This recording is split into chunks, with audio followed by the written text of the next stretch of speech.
Hey, it is the Bennington Show. I'm Ron Bennington. Gail Bennington on maternity leave. Guess who else is on maternity leave? Crystal and Go Pack Joe had their baby yesterday. Oh, congratulations. Woo. So great. So happy for you guys. But, you still got to go over with me. This baby. Here's a weird thing about the baby yesterday. The baby takes like a really long nap. 3 hours, something like that. Woke up, personality was different. Like it just amped into the next, like a more of a goo goo gaga, playing around, smiling. It's like, I don't know how the brain works, but sleep must be good for you. Yeah. Like all the knowledge starts to come in. Me, on the other hand, I slept an hour and a half last night. Oh, that sucks. Not in a row. That's even worse. You know why I couldn't sleep? Why's that? The life I've led, Chris. The things I've seen. Things are pretty great now. This is sad if you think my life is going pretty great. It just goes to show you what a fucking dismal, loaded up with cum in your lungs, Mexico City fucking life you're living. It's not jizz. Well, what else would it be that you're spitting it out like that? Hey, I didn't get your Fat Ryan joke. What did that mean? Matt Ryan. Ah, Matty Ice, I call him. I never go with Matt Ryan. Excited about the game tonight? Yeah, very excited. And this kicks off Chris Stanley's, what is it, 5 year now of comedians playing this... Highlander? Yeah. No, that's not happening this year. What happened? You got a fucking beautiful ball. There is a ball, but there is no Thanks Highlander. to Big Jay Okerson inviting us in with Nikki Foles. But there is no contest this season. Why? People stop enjoying life? No, people still enjoy life very much. There's something odd about this story, Vito. I don't know what it is. Wait, am I going to hear just kidding? Here's who was everybody's picking. No, you're not. Who are not. you picking tonight? I'm picking the Eagles tonight. Shit, a jinx. Fucking first of the year jinx. Well, that game's over. Congratulations, Matty. I'm pretty sure I've beaten the Jinx. Can't you put it together by this weekend? Because this is our fun thing to do every year. I know, it's very fun, and everyone loves it, but it's just not happening this year. Oh, my mind are going through these changes. Last night was so fun. I thought there was a coup. I thought for sure Mike Pence was the guy who did that because it was being written all over online. I'm like, Mike Pence?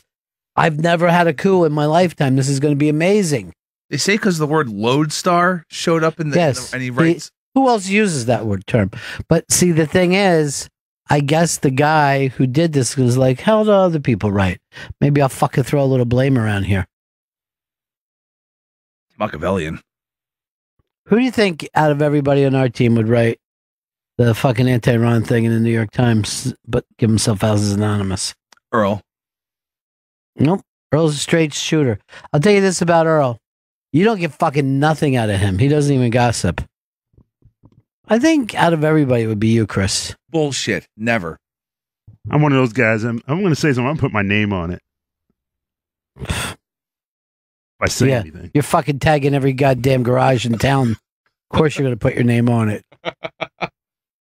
You excited about football, Earl, or you're not going to watch this year? I'm not watching this year. The Jets have a great fucking young quarterback. Everybody's excited about him. That's his about name is Joe though. Namath. Broadway Joe, I call him, because Broadway is a big street in New York City. He plays for the Jets. I don't like a man who doesn't follow football. I'll be totally honest with you, Earl. I find it odd. I find it peculiar not to enjoy the game. I find it a little swishy. I'm still on baseball. You can do both. What else are you doing? Yeah, it's fucking baseball. I'm going to do baseball, football, and Big Brother tonight, all at the same time. My fucking house looks like a sports bar. I thought you were like pitcher and pitcher and pitcher. They don't ever use that. First of all, a pitcher is something that you bring iced tea out in. It's picture. Picture. Picture and picture and picture. You fucking feel like you should be on the radio, you crazy prick? Get the fucking Highlander straightened out for this weekend. We're going to have a blast. I don't know. It's not happening. I got the fucking foosball ready to go. I know. I did my part. Now you do all your part. Call 100 comedians. Boo, boo, boo, boo, boo, boo. Is that because we moved over here to... Wait, what is the name of this channel? Faction Talk. Faction Talk. Certainly not helping. This fucking channel's had a lot of names over the years. Each one worse than the one before it. High voltage. Vito told me that he jacked off to a Lena Dunham poster, which I think is... I live in a post-woke world, and I'm not going back to a pre-woke world. Yeah, but I mean, she's killing it in this picture. She does look great. What is that, a big hat, or is she... Or something fall down? It's a big hat. It's a big... My only problem with this is the big hat. Sun hat. Now, did they draw in the tats, or is that her tats? Those are her real tats. She has like prison tats. Can I say what my mom would say to her? What's that? If you were born with that, you'd cry. That was my mom's line about tats. Or earrings. Earrings, too. If you had a hole in your ear, you'd cry.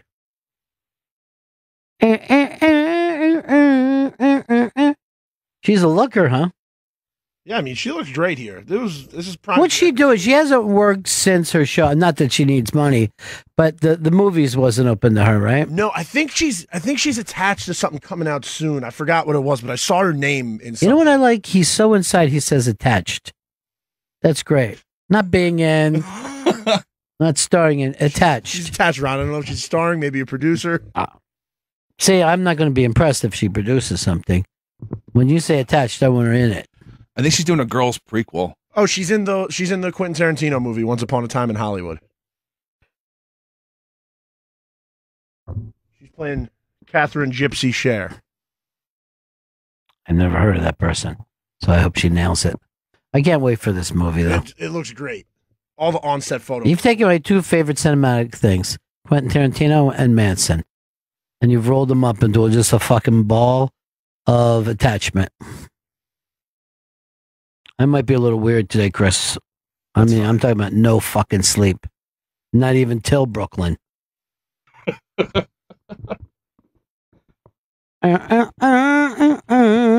Is Earl fitting in his new project? We went to lunch yesterday. What'd you guys eat? Well, I just went to Toasties, and he said, I don't want anything here, then hung out with me as I got my food, and then went someplace else to get lunch. It was an odd experience. You're odd for still going to Toasties. You're a fucking peculiar mess.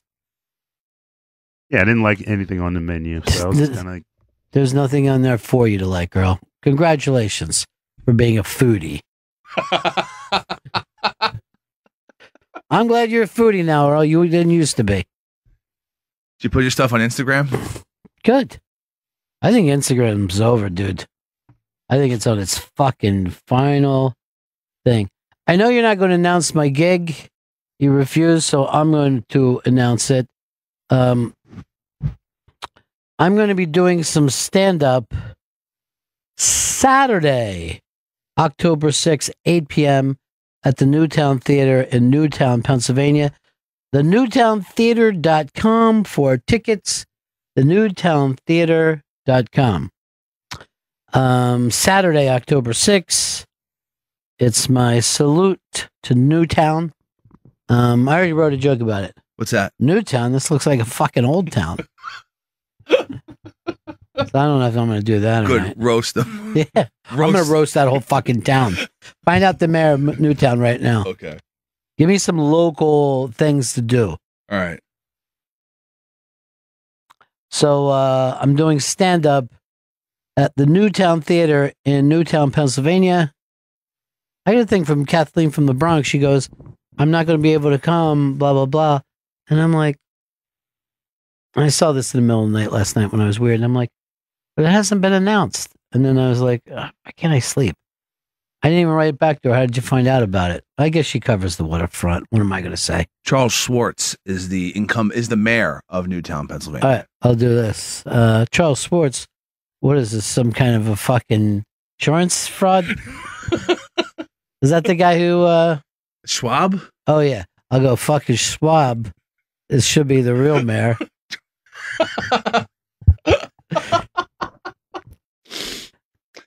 He had a group called Newtown Area Residents Can Save Lives. What's that mean? I don't know. Oh, it's about to use Narcan. So giving everyone. Oh, Jesus Christ.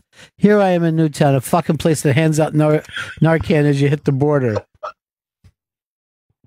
You know what? See if I can move this to a daytime show. I'd only be there 8 o'clock at night. October, it starts to get dark early. The good thing is if I OD, there'll be fucking everybody in the theater will be able to run up and help me. Yeah, you'll be fine. Demi Lovato should hang out there. Hey, dude, let's not fucking out people by name. You should have just said a pop singer shit. Everyone knows what happened. I don't like the fucking, you know what I mean?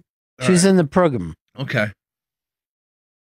My favorite picture I've ever seen in my life, one of my favorite actors of all time is Nick Nolte. And I remember, what was it, 7 years ago? I was mad at everybody for making fun of him because he got a DUI and he was wearing that fucking stupid Hawaiian shirt, right? Yeah. Now, here it is. No, it's 16 years later. Oh, God. Just calm the fuck down with your old gods. 16 years later, he gets busted on a DUI and he's wearing what seems to be the same fucking shirt. This time it isn't even really buttoned. Now, I might even talk about this in Newtown. They say don't drink and drive, but you got to get your fucking car home.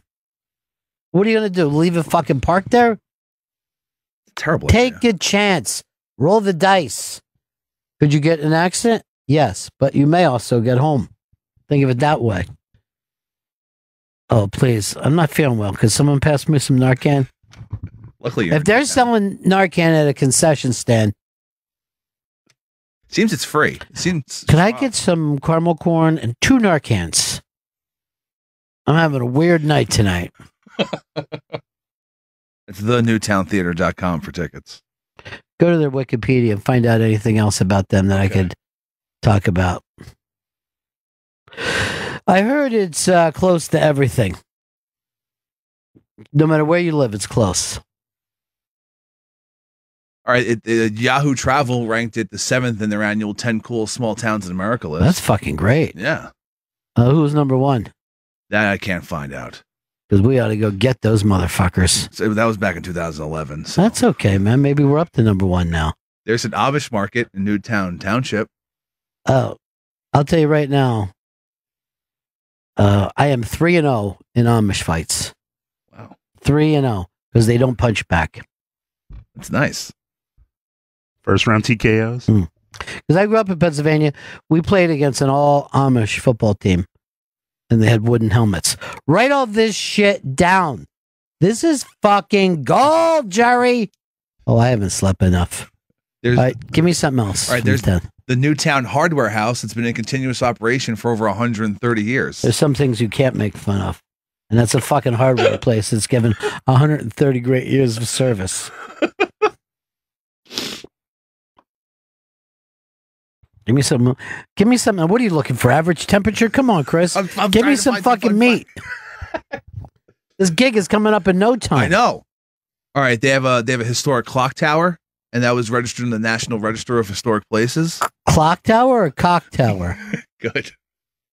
Mine's also in a historic place. Fucking 90s. They have a very popular. Man, I thought that joke was going to do well. You didn't even give me an. Oh my God. What's that? They have Pennsylvania's most popular state park, Tyler State Park. Why is it the most popular state park? That's what Wikipedia says. But how do you fucking figure out what's the most popular state park? I mean, that is hanging out with the cool kids? Come on, give me something, Wiki. Maybe they're counting how many people walk into it. All right, the oldest operating movie theater in America is Newtown Theater. Newtown. Well, this is going to be fantastic, or quacktastic, as I'm going to say when I get on the stage. Painter Edward Hicks lived in Newtown for 40 years.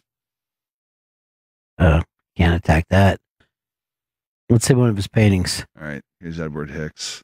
That's a painting. It's a self-portrait. I wouldn't hire this guy to paint my house. Good. Beat the shit out of Hicks. What the fucking? There's a painting of him fucking painting. That's getting a little annoying. That's fucking pretentious. And look, he had his nationality as American. That's not a fucking nationality.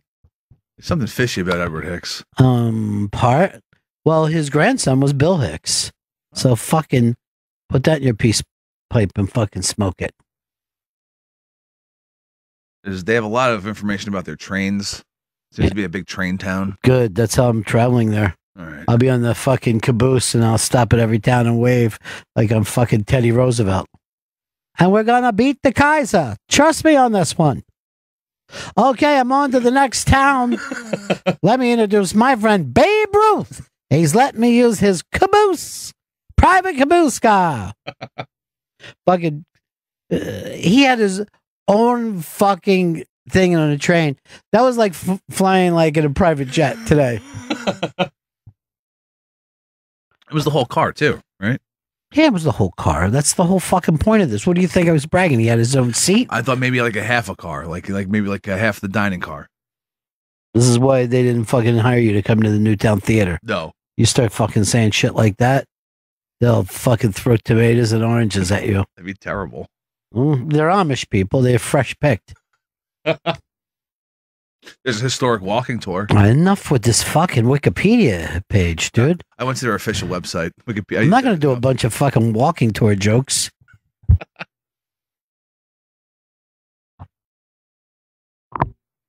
What about this as a joke for him? Yeah. This town's so small, their baseball team's name is Pete.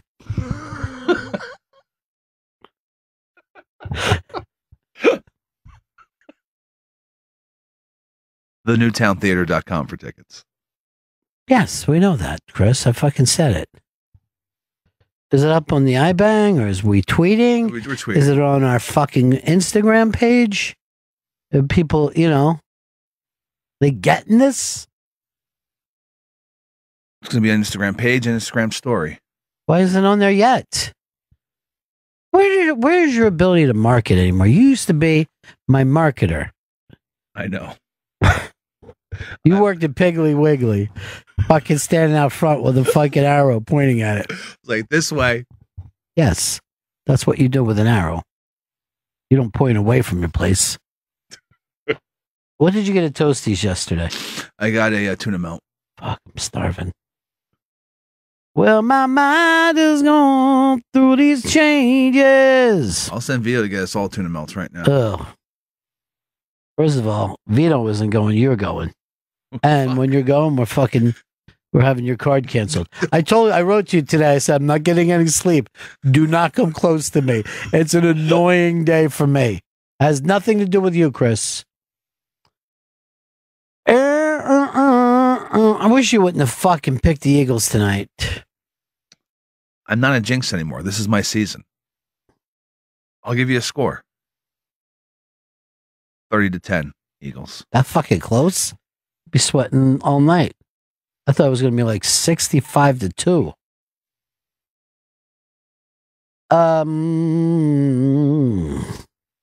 What's the 7 selfie story? This is Emma Willman. It's up on the front page of the I think she's adorable. I know you're not allowed to say that in this post-woke fucking age that we live in. But, this is her in the LAX. Why would she do that? Why would she take that selfie? And she even has her thing ready to get on. I was thinking about this with the red-eye flight. Fucking have you ever worked a third shift before? No, I've not. I have. I've worked places where there's third shifts. Many different jobs. And I'm a night person, as you know. Yes. You're still really tired working an overnight shift. So when you take the red eye, that dude is exhausted, and so is everybody working in the tower. Everybody's fucking tired and wired up on coffee.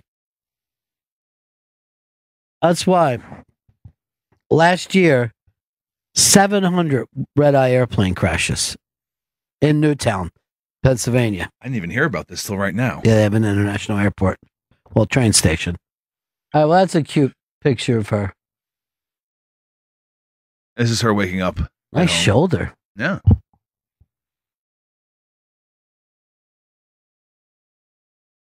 Here she is eating in bed, taking a selfie, eating snacks. What did she take all these selfies within 5 minutes of each other? I like the idea of this, though. Just take 7 selfies. This is her FaceTiming with her niece. Her niece is adorable.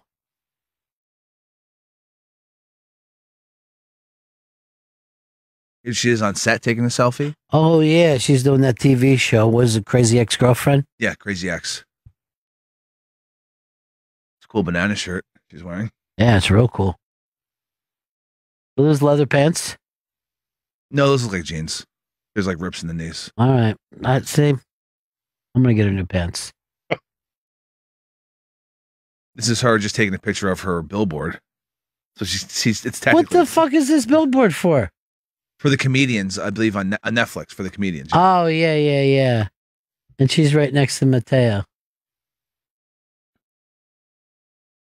And this is her with her girlfriend. Fuck, her girlfriend is gorgeous. And she's hiding a pimple on her chin. Well, she's going the wrong way to hide it. But remember, her girlfriend came in with her, and she wanted to do our painting next time. She wanted us to paint things, and then she tells us what's wrong with us. She's is paint therapist the name, Earl? Is that a name of something? The paint therapist?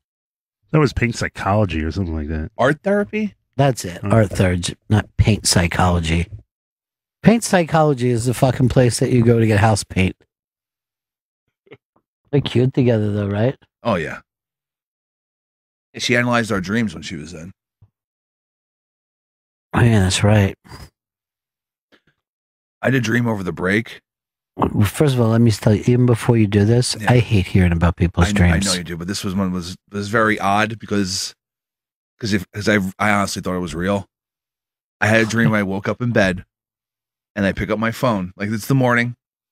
I look at my phone, and Vito had texted me, Andy Kindler committed suicide. Why would you even fucking say that? I don't. But then I had to wake up and I had to Google it, and it was fine. Andy Kindler was okay. It was So, but why weird. would you tell anyone that? It was just it freaked me out. And it's such a short story. Like just a shocking. second later, then when I Googled it, he's fine. Why did you Google it? Why wouldn't you just say I'm dreaming? Like, this would be, I had a dream I was flying on a fucking pony. Then I Googled it and I wasn't. Because the rest of the dream is some shit that would actually happen. I wake up, I look Like at my what? phone.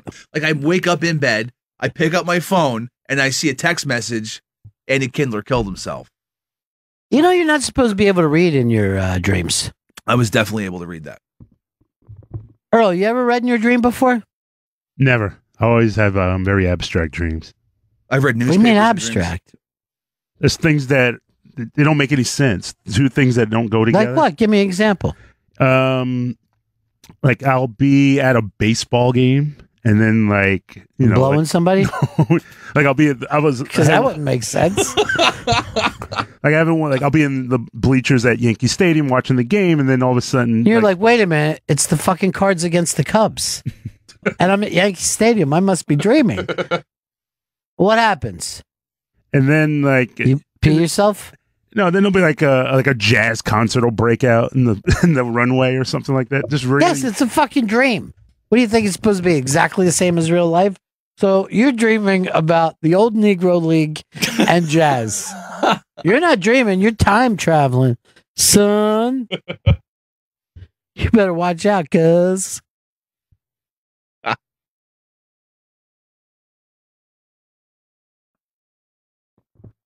You think Edmund and her girlfriend will stay together?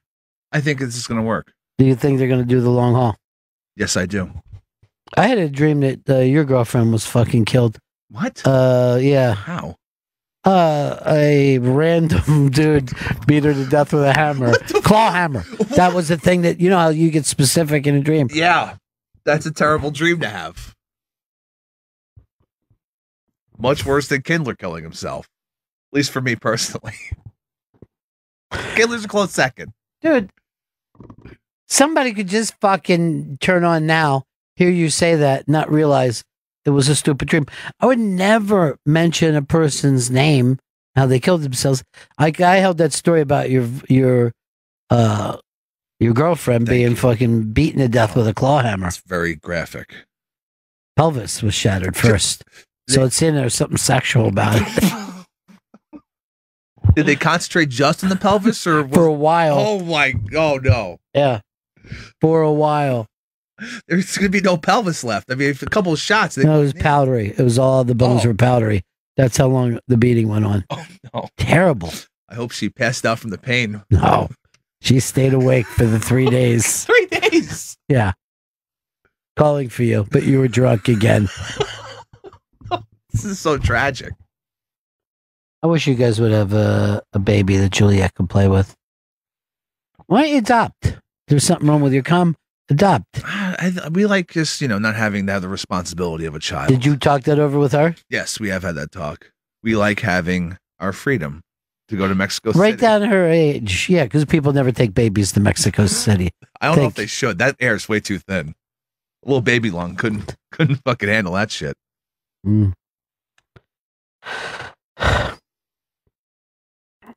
You know that Emirates plane that was quarantined and everybody was sick on it? Yeah, like 100 people got taken off. One of the people that was on there was Vanilla Ice. The 80s rapper. Did he get sick, or was he one of the people who didn't? No, he was upstairs. He said, he texted that it looks like it's all just happening downstairs. Everybody upstairs felt good, though. Here's what I think. I think it was also psychosomatic. Oh, yeah? Like someone sees someone like puking or whatever? Yes. I didn't know they had 2 floors on those airplanes. Yes, of course they do. What do? Go around fucking flying on a ranch house? If there's not 2 floors, I don't fucking even go. There's 500 people in those planes. I know planes that do floors. You didn't know any plane did? No. I just thought it was one single floor on all planes. I can't believe how small your world is, dude. Did you see Alex Jones and Marco Rubio fucking chesting up with each other? I didn't know. I think this Alex Jones is going to end up in trouble sooner or later. Because this is like... I mean, was this at the Capitol? It says that it was at the in the halls of the Senate, yeah. Yeah. It's 2 floors there too, Chris. This might freak you out. All right, go ahead and play it. So I guess Rubio was being interviewed and he just come walk it up. All right, let's play it. Are purging conservatives. They're shadow banning people in mass. Yeah, well, my broader concern is that what we are trying to do in terms of preventing foreign interference in our elections, that technology could be used by authoritarian governments to argue, we want you to do the same thing against people that are in our country operating. For example, for them, misinformation would be something like the truth. For them, sowing instability would be supporting democracy and free But the speech. Democrats are doing what you said China does. That you got from Sheryl Sandberg and Jack Dorsey on that question. I think Facebook now I think it's important for them not to comply with any efforts to sort of go after freedom. But what about the Democrats purging conservatives? She's not answering. Just the Republicans are acting like it isn't happening. Thank God Trump is. Well, but it's weird. Oh yeah, it's really weird. There's no purge of conservatives. There's no shadow banning of members of Congress. Bias in social media? Yeah, who's this guy? We deplatformed him. I'm concerned about bias in social media. Well, I think the bigger bias is against freedom of expression. Everybody should be. There's a look. It's happening here. It's happening here, but you say I don't exist. Is that a heckler at a price again? Look at this guy. He's saying that I don't exist. You're not familiar with I just don't know who you are, man. I don't read your sure, website. Sure, and they demonize me in these very hearings, and then he plays dumb. Here's the question. Infowars.com, you know what it is. Oh, well. Does Google, does Facebook, does That's why you didn't get elected. Twitter need to be regulated like do they need to be regulated? Marco Rubio and the snake. Little frat boy here. All right, man. Yeah. Well, who are you, man? Yeah, sure. I swear to God, I don't you know better who hope you are, you can man. deplatform me. Tens of millions of views. Infowars. Better than Rush Limbaugh. He knows who Infowars is. Playing this joke over here. That's why the deplatforming didn't work. But here's the question. Here's a question. Hey, don't touch me again, man. I'm asking you not to touch me. Well, sure, I just patted you nicely. I know, but I don't want to be. I don't know. You want me to get man. arrested? I don't know who you are. It's not just going to take my First Amendment. Man. It's not just enough to take my First Amendment. Oh, he'll beat me up. Did you? I didn't say I that. know I am, but he's so mad. You're not going to silence me. You're not going to silence America. But there are You are literally like a little gangster thug. This is so nuts. Rubio just All right, let's stop it for a second. Shouldn't he be on Rubio's side? I thought he would be, but he flips a lot, Alex Jones, especially since he's been, as he says, deplatformed. He's got a lot of people say to me, they're like, Alex Jones plays a character. That ain't a dude playing a character. No, Did you see at the beginning of it where he's just like his head's just bopping around, just trying to? I don't know, he's totally paranoid. You know who he reminds me of is Paulie Dangerously. Is that his name? Yeah, Paul Heyman. Paul Heyman, but what's his wrestling? It was Paulie Dangerously, yeah, when he was in ECW. That's what it seemed like. Paulie Dangerously had just fucking showed up. Started talking crazy. He needs a long black trench coat. Do you think that Marco Rubio knew who he was? 100% Marco. Because why would you even say I don't know who you are? And he brings up, what do you have, a website? And Alex Jones never mentioned having a website before Rubio brought up the website thing. But why? Yeah, but you know, like I meet people, and I go, well, I don't know who you are. I mean, you walk around the planet, most people you don't know who they are. No. I think he was just kind of like, that was a dig, just like, I know who you are, but I'm not going to acknowledge I know, it. but that's fucking makes you look like a liar. You know, he's a senator, and he's like, I don't know who this guy is. Never heard of InfoWars. How could you not hear of InfoWars? What is he, a heckler? He called him a heckler. Did he really? Yeah. Is there a heckler at a press conference? Are you doing are you a comedian? Are you doing a fucking set? But I did like, don't touch me, man. I'll fucking take you down Miami style. It's Miami Vice, not Miami Nice, motherfucker. So he did have somebody there to go, hey, don't touch him. Yeah, there was a dude right behind him, like, do not touch him again. Like, he, like, slapped his arm down. Because this is what he was doing to him before. Which is the stupidest thing you could ever do. When you make fun of a laugh as acting like it's ridiculous. And they call him a frat boy. Was Rubio a frat boy? He looks like one. Yeah. You don't exactly have to be it. It's the metaphor of a frat boy. Now I understand Alex Jones. I call him Little Marco. That's my name for him. You know? It's a good name.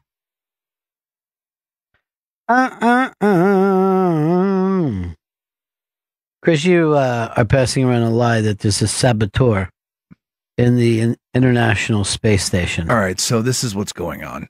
There's a Russian module docked at the International Space Station.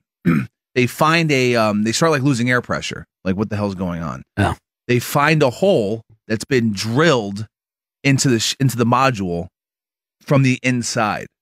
Or they could tell from the markings on the ship that it's an inside job. So now they're like, who's all been there? How many guys? I don't know. That's the question. It's like 10? Yeah, there's like I think there's 2 dudes in the module, and then there's like a one of them is going crazy. Like maybe.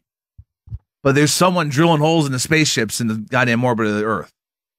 You know who we need on this, right? Who's that? Space Force. If only they existed. He said not only would America have a Space Force, but we're also going to have Space Ghosts, coast to coast, come back. I am all for that. Honey, eat your space juice. Mom, can we get Tang? Yeah. Just like the astronauts. A Tang's just like what? Like orange drink? Yeah. It's like water that's turned orange. Ew. No, it's fucking excellent, man. Is it? Yeah. It makes you kind of like an astronaut. And they made the astronauts drink Tang. They didn't make them. That's what they had to have up there for their vitamin C. Okay. What are you going to do? Fucking take fresh pulp? Come on, Chris. I didn't think... First of all, you don't know how many fucking layers is on a big goddamn plane. Next, you don't know what Tang is. Hold on. It seems like they wouldn't need more. Oh, I was thinking of vitamin D. No, yeah, they wouldn't need. They would need a lot of vitamin D, you dick. No, but I'm saying if they're in orbit, they're but closer they're not to the sun. They might be closer to the sun, but they're in a fucking can. They're not fucking laying out on the beach. Nobody's ever gotten a fucking sunburn in space. The amount of shit that you don't realize, Chris. And quite frankly, you're coming off a little bit like Jabba the Hutt today. This thing needs to be fixed. It's all fucked up.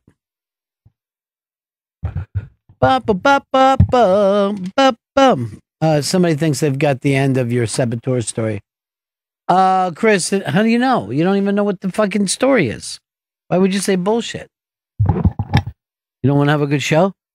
Chris? Yes. Yeah. Indiana. Here. What's up, buddy? Absolutely. That's actually came out last night late. That was a manufacturing defect at the Russian plant where it was made. and they covered it up by putting some glue on there, so no one knew they made a mistake. And that's why they're trying to hunt down the person who was responsible. So it's not somebody in the space station. It's somebody in a Russian fucking factory. Thanks for a shit story, Chris. It sounds like it's a cover-up. Oh, and the next thing Chris wants you to know, you can get a sunburn being on a spacewalk. Wear your sunscreen. Absolutely. And you were the guy, you do the late fucking stories. You're the guy that should know right up to date. This was from a couple of hours ago when I found that this saboteur is on the station. He isn't on the station. He's in a fucking factory. Earl, there's something that you wanted to tell us, you said, about pregnant women. Yeah, I'm on the train. All fucked up? No. I'm on the train, and, it's hot. It's a little crowded, and there's a couple of seats open up, I think, at Queens Plaza. Sweet! Pregnant woman is walking in. She goes to grab the seat, and this heavy-set guy wearing... there was this weird hybrid jersey. It was like the old school Philly P with the new Philly whites on top of it and the blue Yankee hat. Is that the part of the fucking story that makes sense to you?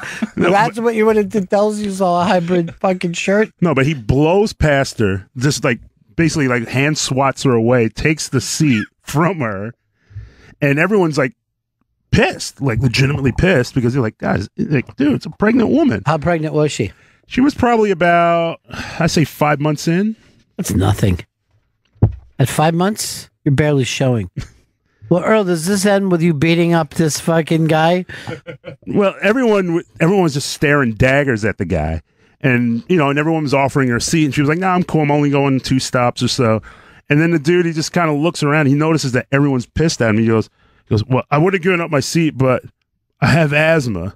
And he was like, no, you don't have asthma. How do you know he doesn't have asthma? Why would somebody lie about that? Because he was breathing perfectly fine. Oh, you do, until an asthma attack. Look, a friend of mine just went to Mexico City, and he came back with some severe lung damage. It's one of them's caved. Now, Earl, you will like this story. It was yesterday. Just yesterday. I'm catching a cab to come here. I'm running late for work. A pregnant woman is like, oh, I go, no, I want you to take this cab. And she was 9 months pregnant.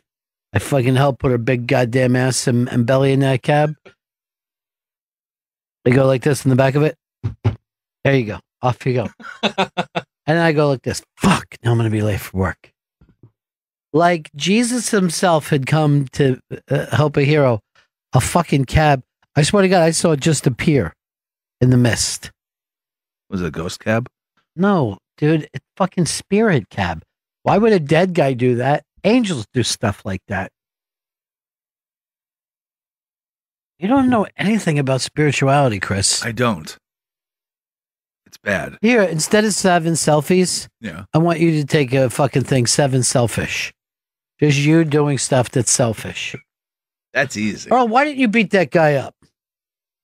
He had asthma. You should have whipped his fucking ass. I was about one of 4 people that wanted to, and then just to emphasize that he really had, he just started to over breathe like he had an asthma attack. Like a guy with asthma. I'm going to be totally honest with you.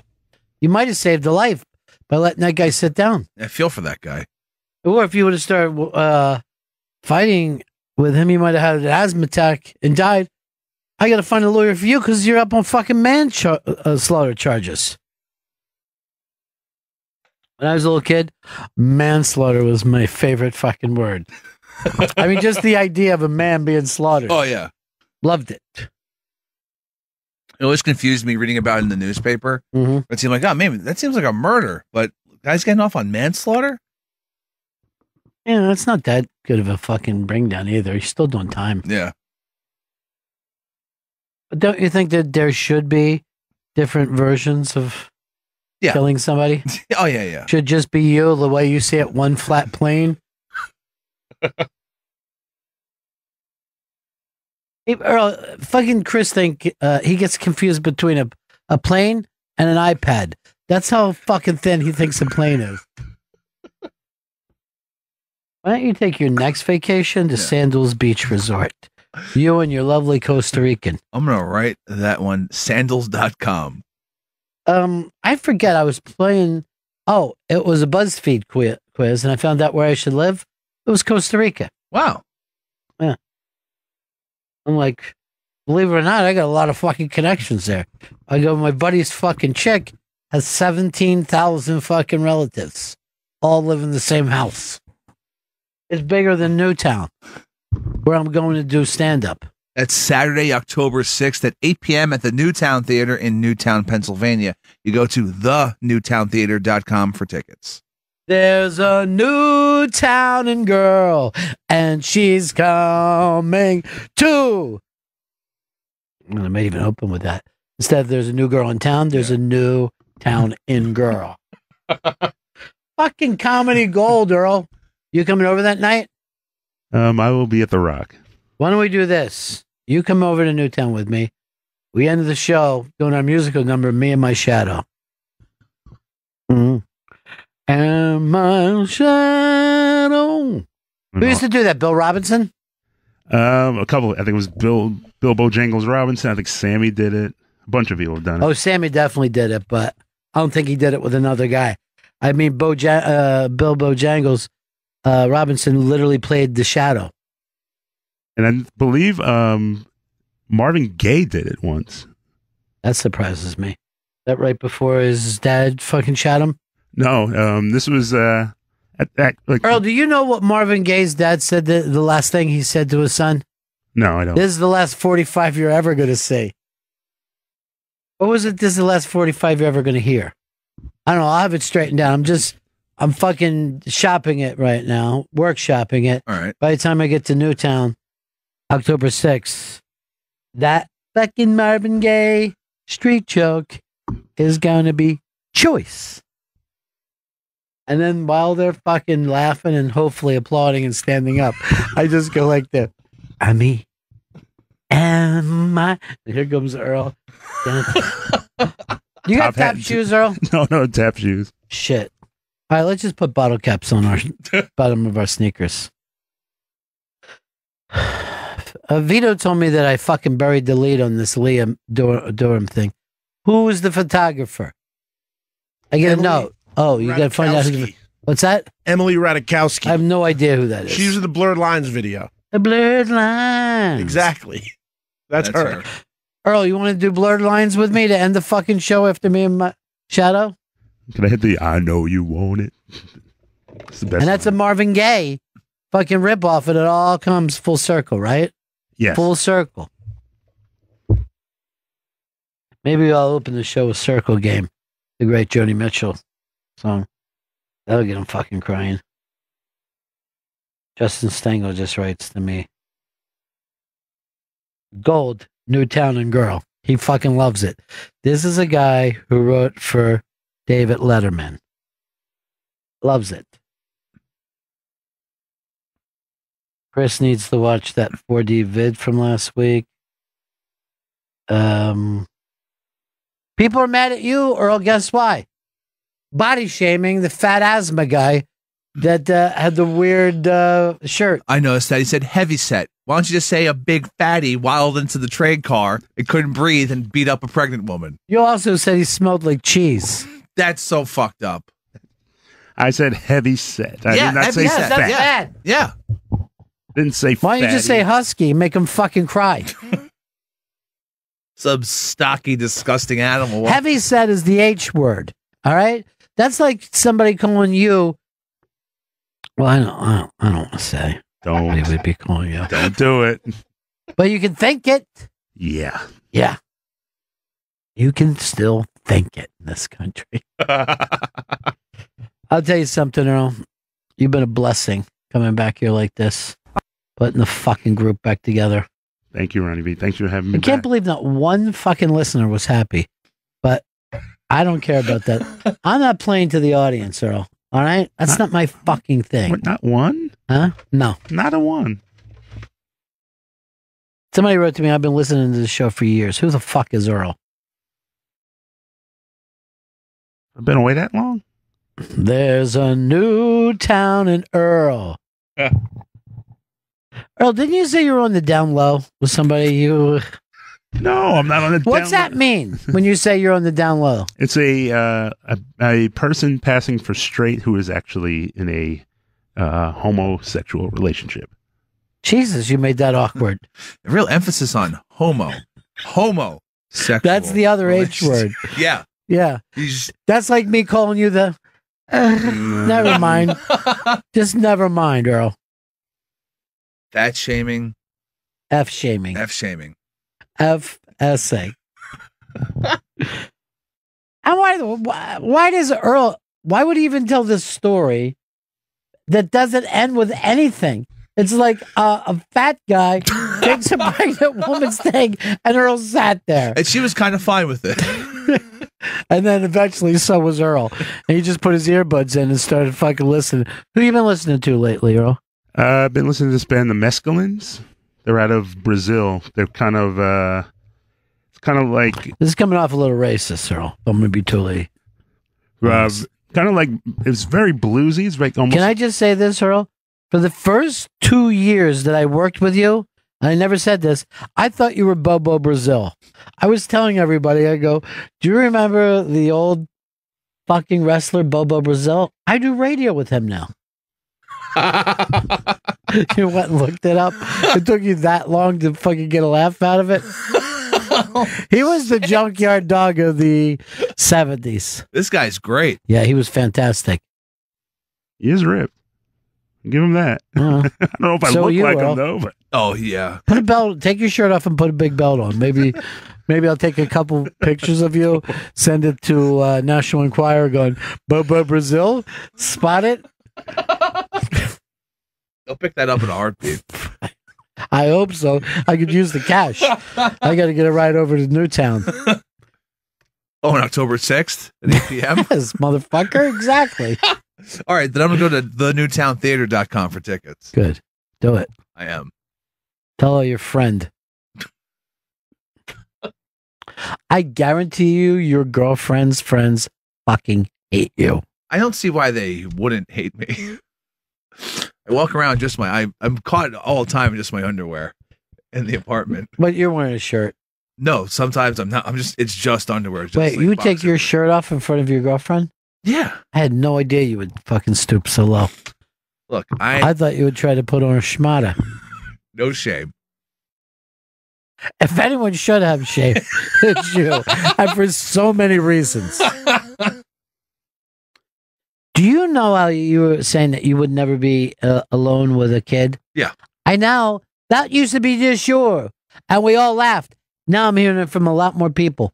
White guys have gotten paranoid. They're going to be set up for something. Yeah, it's the Me Too era, you know? What do you mean by that? It's like you don't... Me Too doesn't refer to white guys getting in trouble. They are the trouble. I'm just saying... like you see them as victims. I'm saying sometimes people lie. That's all I'm saying. And children, I think, are more likely to lie than adults. I'll say something right now. I believe that children are our future. If they stop lying. You can still lie and make it into the future. They don't stop you from going into the future. But I don't want their lies to destroy my present. I can fucking look at somebody. I can tell what year they're going to die. What about me? 2019. Oh, God. Early 2019. I got 4 months left. I'm lucky. I got to start living. Oh, man. I got some fucking bad news, Earl. I got some bad news, buddy. Spy report. The late, great Burt Reynolds has passed away. He was 174 years old. No, he was 82 years old. Wow. One of the last true movie stars. What are you talking about? You're going to say that to fucking Bruce Willis? Are you going to say that to Thor? Burt Reynolds is one of the last great movie stars. Burt Reynolds, I will give him this. He never acted up to his potential. Fucked around instead. You smart for the cash, huh? Why is it all about money with you? It's like money, money, money, money. And me, I'm like socialism, socialism, socialism. You know? I want everybody to have some money. And I want everybody to just be able to go into anybody's house that they want, lay down and go to sleep or make a sandwich. We all share, you know? He's intrusive.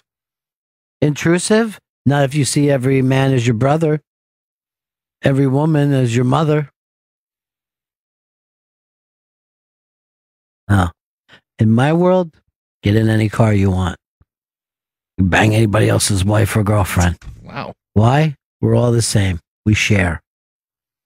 Sharon, alike. I like to say. You know, if somebody's wife is named Sharon. Why aren't they breaking into all the news of Burt Reynolds? If Burt Reynolds dies in 1978, this fucking country riots and fucking pulls the flag down and everybody leaves and it becomes an empty country. That's how much people love Burt Reynolds. He was like the #1 box office star for like 4 years running, Earl. 4 years. All shitty movies. One fucking shitty movie after the next. I saw him in a movie. It was, I guess, straight. Remember, we almost fucking interviewed him. Yeah, like 3 months ago. Yeah.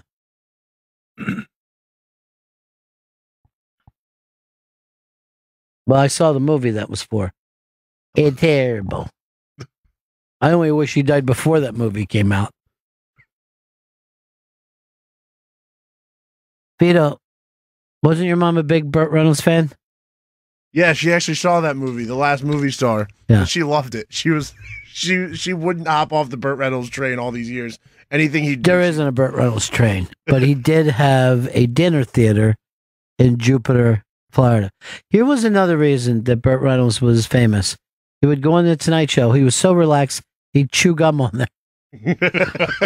Didn't you say that your mom used to self-pleasure to Burt Reynolds? All the time. Especially that famous picture of him with the... Picture? Picture. Having troubles with our C's today. That's okay. I'm going to tell you the truth. I didn't get a fucking minute's sleep last night. It was just me, and I had a gun in my mouth, and I'm like...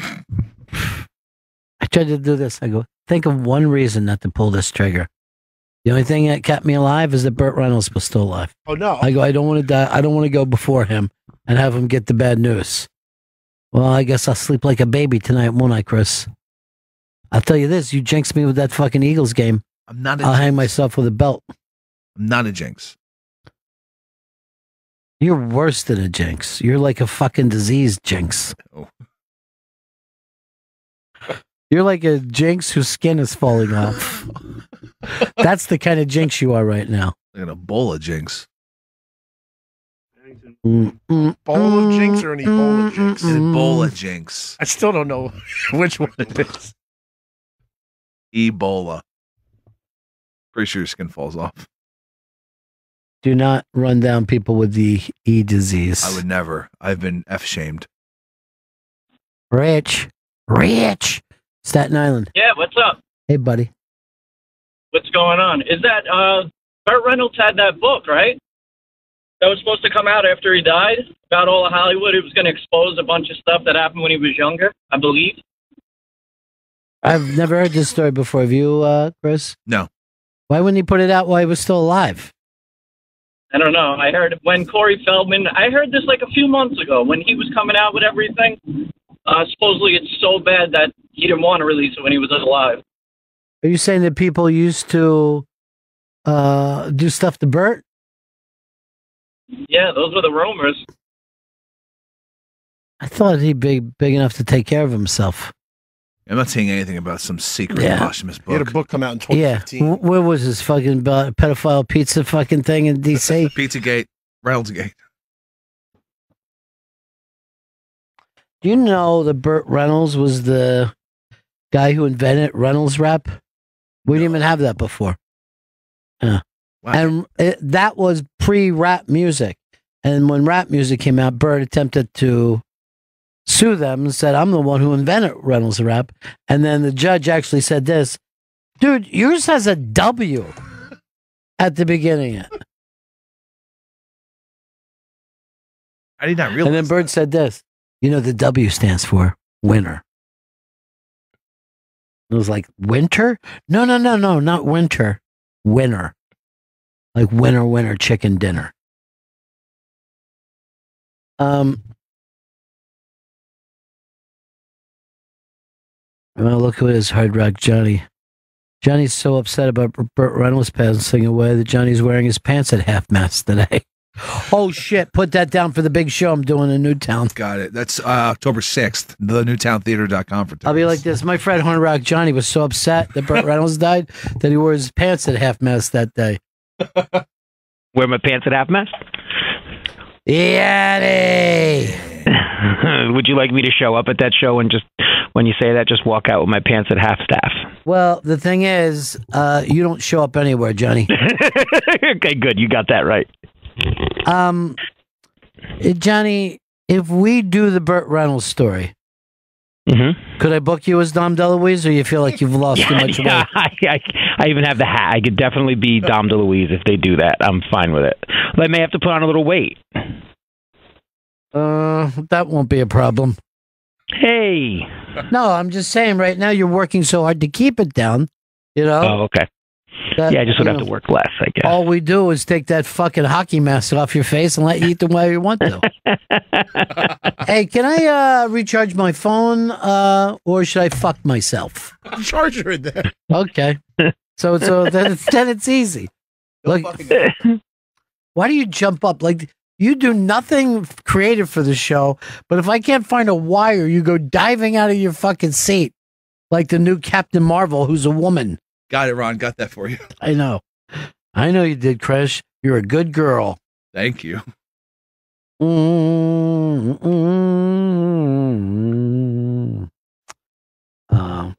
don't think, did Burt Reynolds ever have children? I don't believe that he ever did. Did he have someone like Lonnie Anderson? That was his girlfriend. Oh, I thought you thought Lonnie Anderson. She was the receptionist at WKRP in Cincinnati. He has an adult son named Quentin Anderson Reynolds with Lonnie. So he has one child. Adopted? No, I believe. Yeah. So he definitely didn't use his own. I guess you can't have kids if you have anal.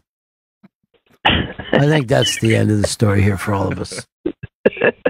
WKRP, why didn't they have the carp? Like a carp is their fucking mascot.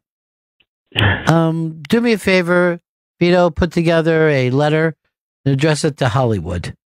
Dear Hollywood, well, you fucked up again. Look at WKRP. You could have a carp in there. You better put extra stamps on that. I want to send it airmail. Okay. Make sure it flies there. What's this for? Am I reading something? You're gonna be reading.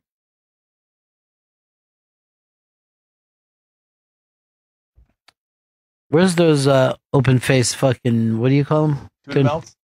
I didn't think you wanted one. A tuna melt is like the lowest of the fucking low one. I think it's above a tuna fish sandwich. All right, let's have a vote on that. Vito, above or below?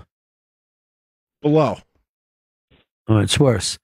Johnny, I know you're not eating anymore, but when you did eat, tuna fish sandwich or tuna melt?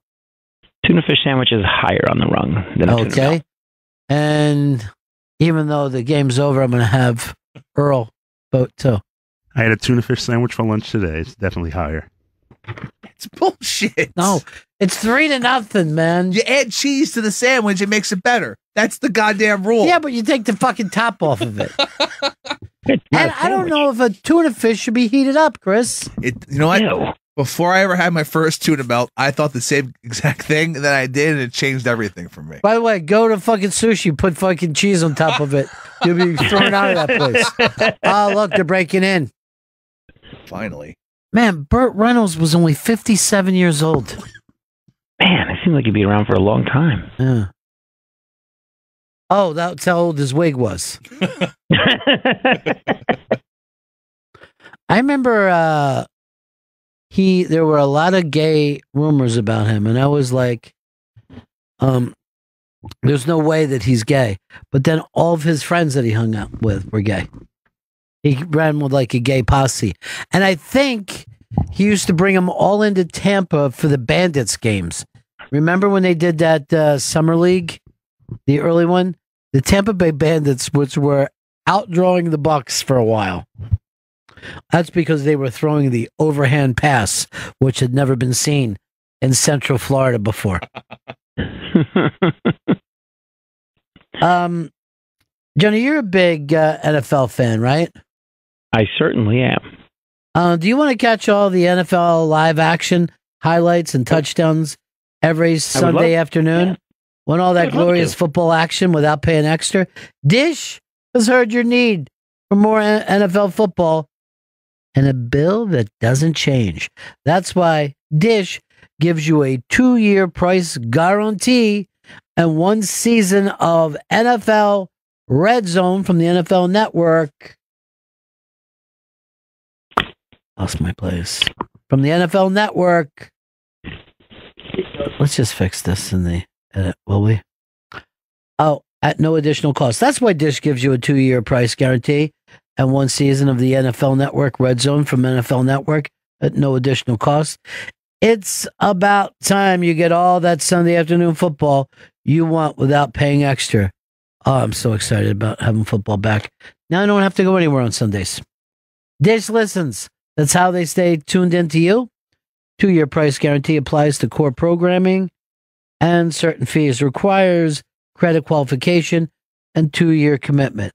NFL Red Zone and multi-sport package included, with packaging started at $69.99 at no additional cost through January 2nd, 2019. Other restrictions apply. To learn more, dial 1-844-CALL-DISH. Visit dish.com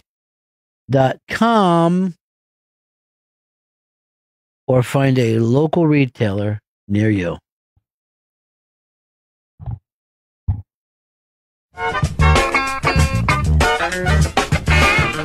Bennington Show will be right back. Ron's performing Saturday, October 6th at 8 p.m. at the Newtown Theater in Newtown, Pennsylvania. You're not going to want to miss that. Go to the newtowntheater.com for tickets. Faction Talk 103, The Bennington Show. Bennington, Trisha Bates is in studio. Trisha's performing at the Boston Comedy Festival September 12th at the Rockwell at 7 p.m. Go to bostoncomedyfest.com for more information. And Trisha will be at Hell Yes Fest in New Orleans November 14th through the 18th. ComedyNola.com for information. And on Twitter at Trisha_Bates. It has been a while since you've been here, buddy. Yeah, it has. Now, you were just telling me, and this is a loss for us, you're leaving New York City. I'm leaving in about 2 weeks or 3 weeks now. And going where? I'm going to L.A. That's the dream, huh? I never thought I'd be a West Coast girl.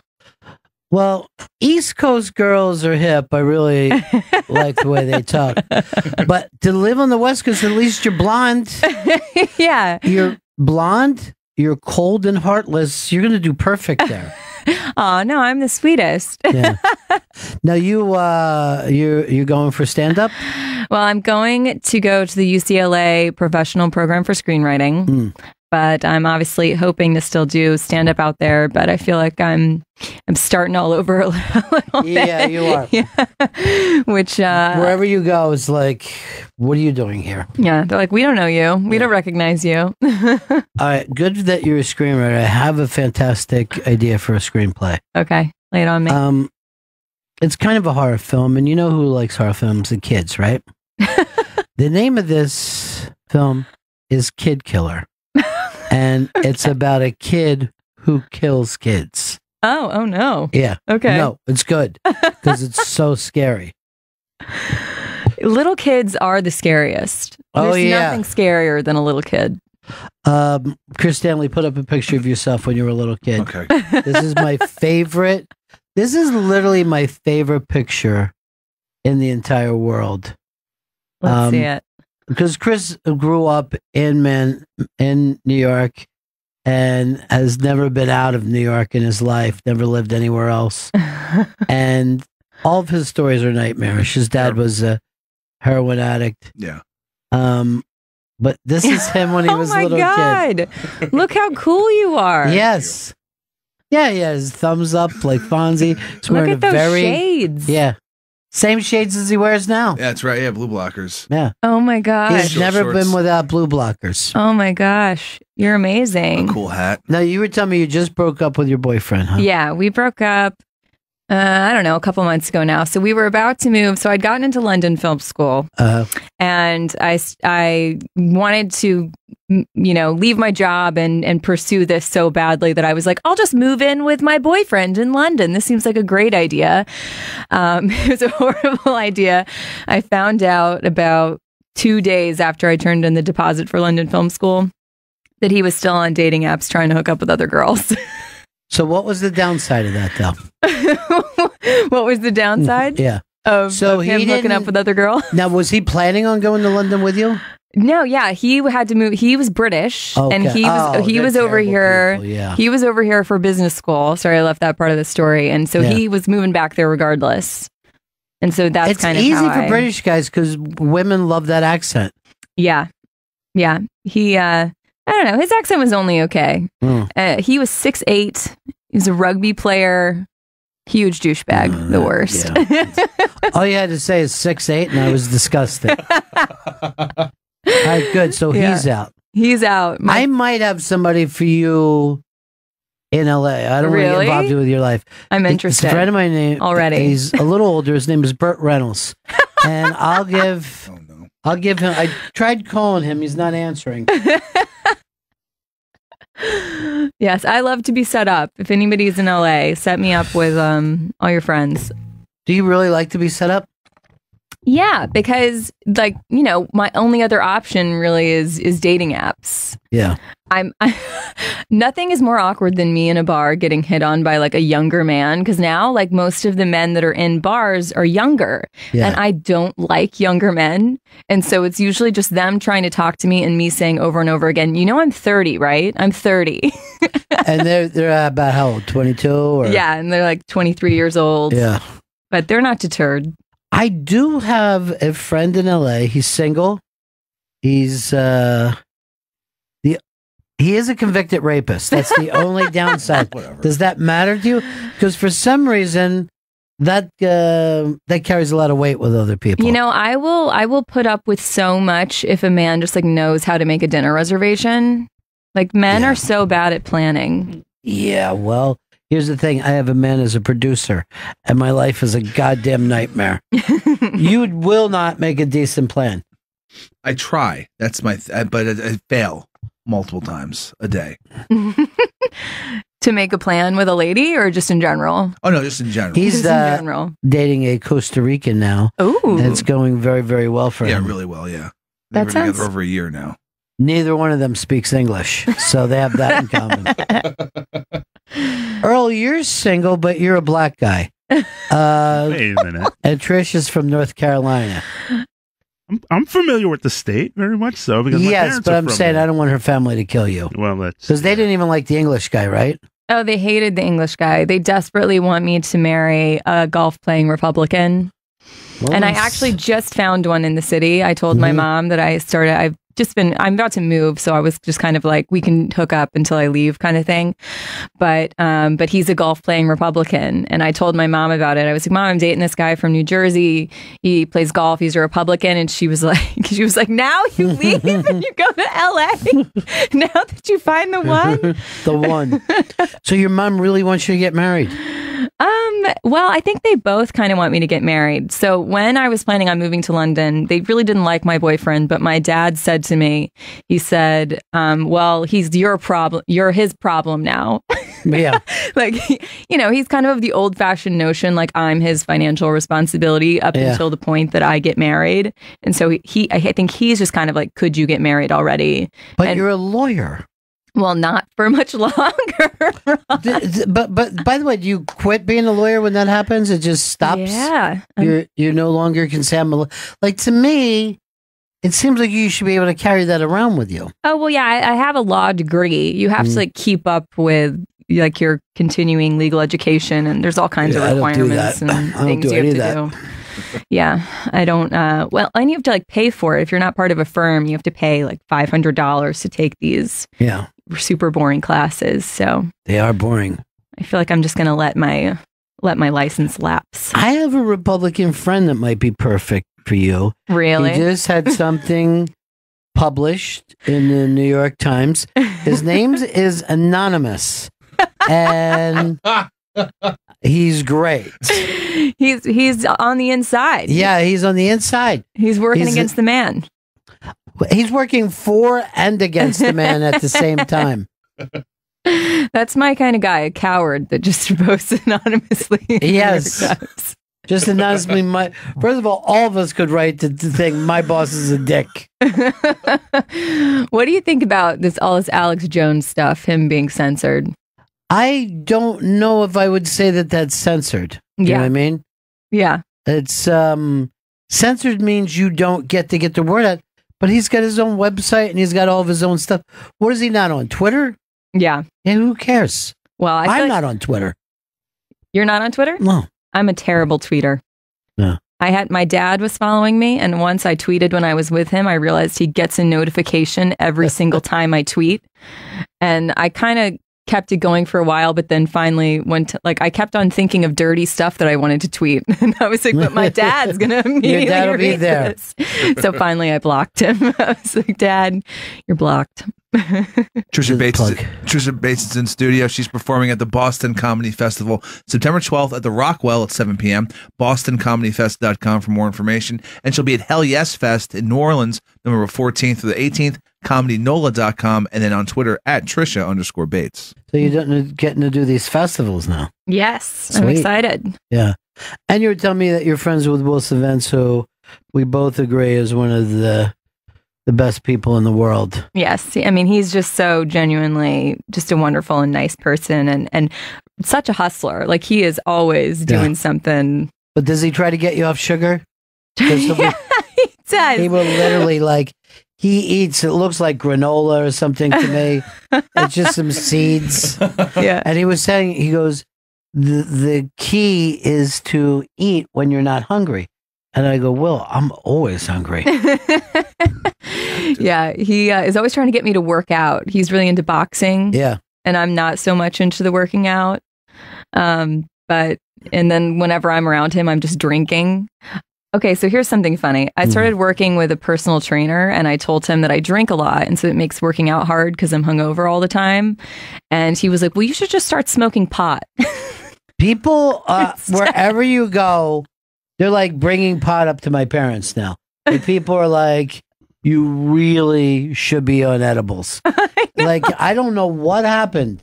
It's weed and also CBD. CBD is also another. I got the CBD with my niece who was like saying, I used to have all these anxiety problems, so I took this. It's a miracle thing. Yeah. It's not even a drug. What is it even supposed to do for you? It's supposed to like help with inflammation and anxiety. It's like it's like legal. It's like a byproduct of marijuana. You don't get high off of it. You're not supposed to get high off of it. It's just supposed to like make you calm. It's a calming agent. Order some for us. Okay. We'll do a whole show I'll where CBD we're it up. just on we'll CB this.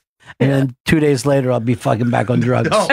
You're already very calm, though. I don't think Do you think need of to me be as a calm person? Yeah, you're very calm. I feel like I'm like a lit candle, ready to go out, like a Roman candle. Earl, would you think of me as a calm person? Nothing flusters you. Like, I've never seen you really get rattled over anything. You've always been very steady. That's because I'm dead inside. That's the thing that works for me, is that any light that the soul has gone out. Earl's very religious. What's your religion, Earl? I am a Baptist. Now, a Baptist, do you bother telling prayers or?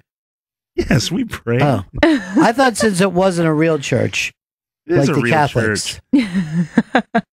Yeah, more fun. Who wants to have fun, Earl? You want to have shame and penance. Speaking of which, you got to see this new Ethan Hawke movie. Paul Schrader did it, and he plays a minister, and it is fucking sideways. Ethan Hawke is a lot better than we ever gave him credit for many years ago. He was in those romantic movies that everybody loves. That's Ethan Hawke, right? Before midnight, After Sunset. midnight. Yeah. The last reality one was bites. just called 6:15. I'm like, you know what? It's time to stop. It's called Dusk. What's that, Chris? It's called Dusk. Ah, you had a little joke, didn't you? Yeah. Good. Thanks. I like it when you get a little joke going. You letting the full winter beard come in? It's 93 today, brother. Yeah, it's too hot out. Yeah. It's a little itchy. I'm done with the heat. I just want this raging. Oh, well, you'll be warm all year. Yeah, but I think it's less like you're swimming in it, and it's more like I will nice. tell you this: in LA, when you go out at night, take a sweater. It gets cold at night there. Huh? People on the East Coast don't realize that. Like 50 at night. Well, it's the beach, right? Like the beach and the You know, gets all of it's cold the at night. beach. I don't know. You don't know. The I'm whole just making place stuff isn't the up. beach. Seaside town. Huh? It's a seaside town. Okay. Yeah, I've never spent any time there. I've spent maybe one day there ever with my a cappella group in college. Oh my God. You really are a Republican girl.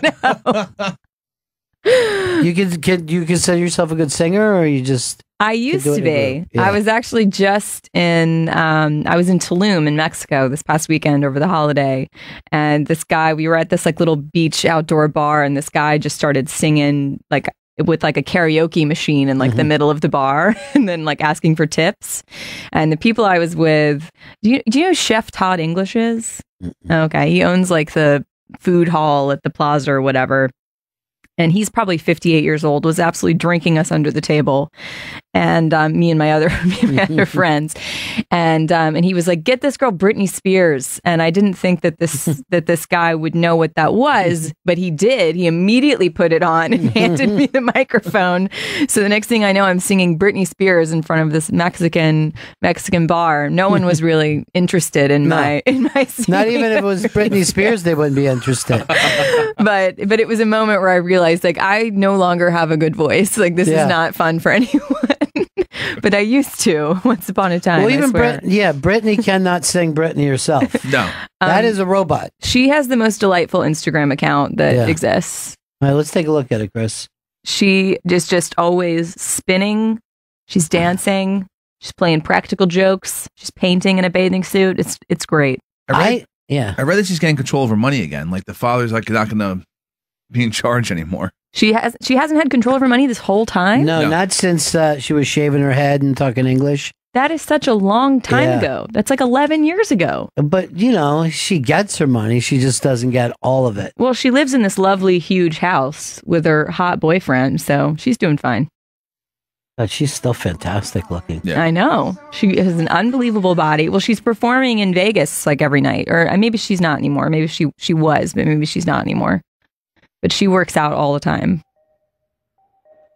Just look how delightful her Instagram is. You guys should follow. I'm going to be on it every day now. I'll be on it right up until she kills herself and her kids. Then I'll be like, I can't watch this anymore. Poor K-Fed. Oh my God, you really are dead inside, Ron. Yeah. Hey, Robbie in Denver. What's up, buddy? How's it going, Ronnie? It's your buddy Wax Wednesdays out in Denver. I hear you guys talking about. I'd love to bring some to you guys.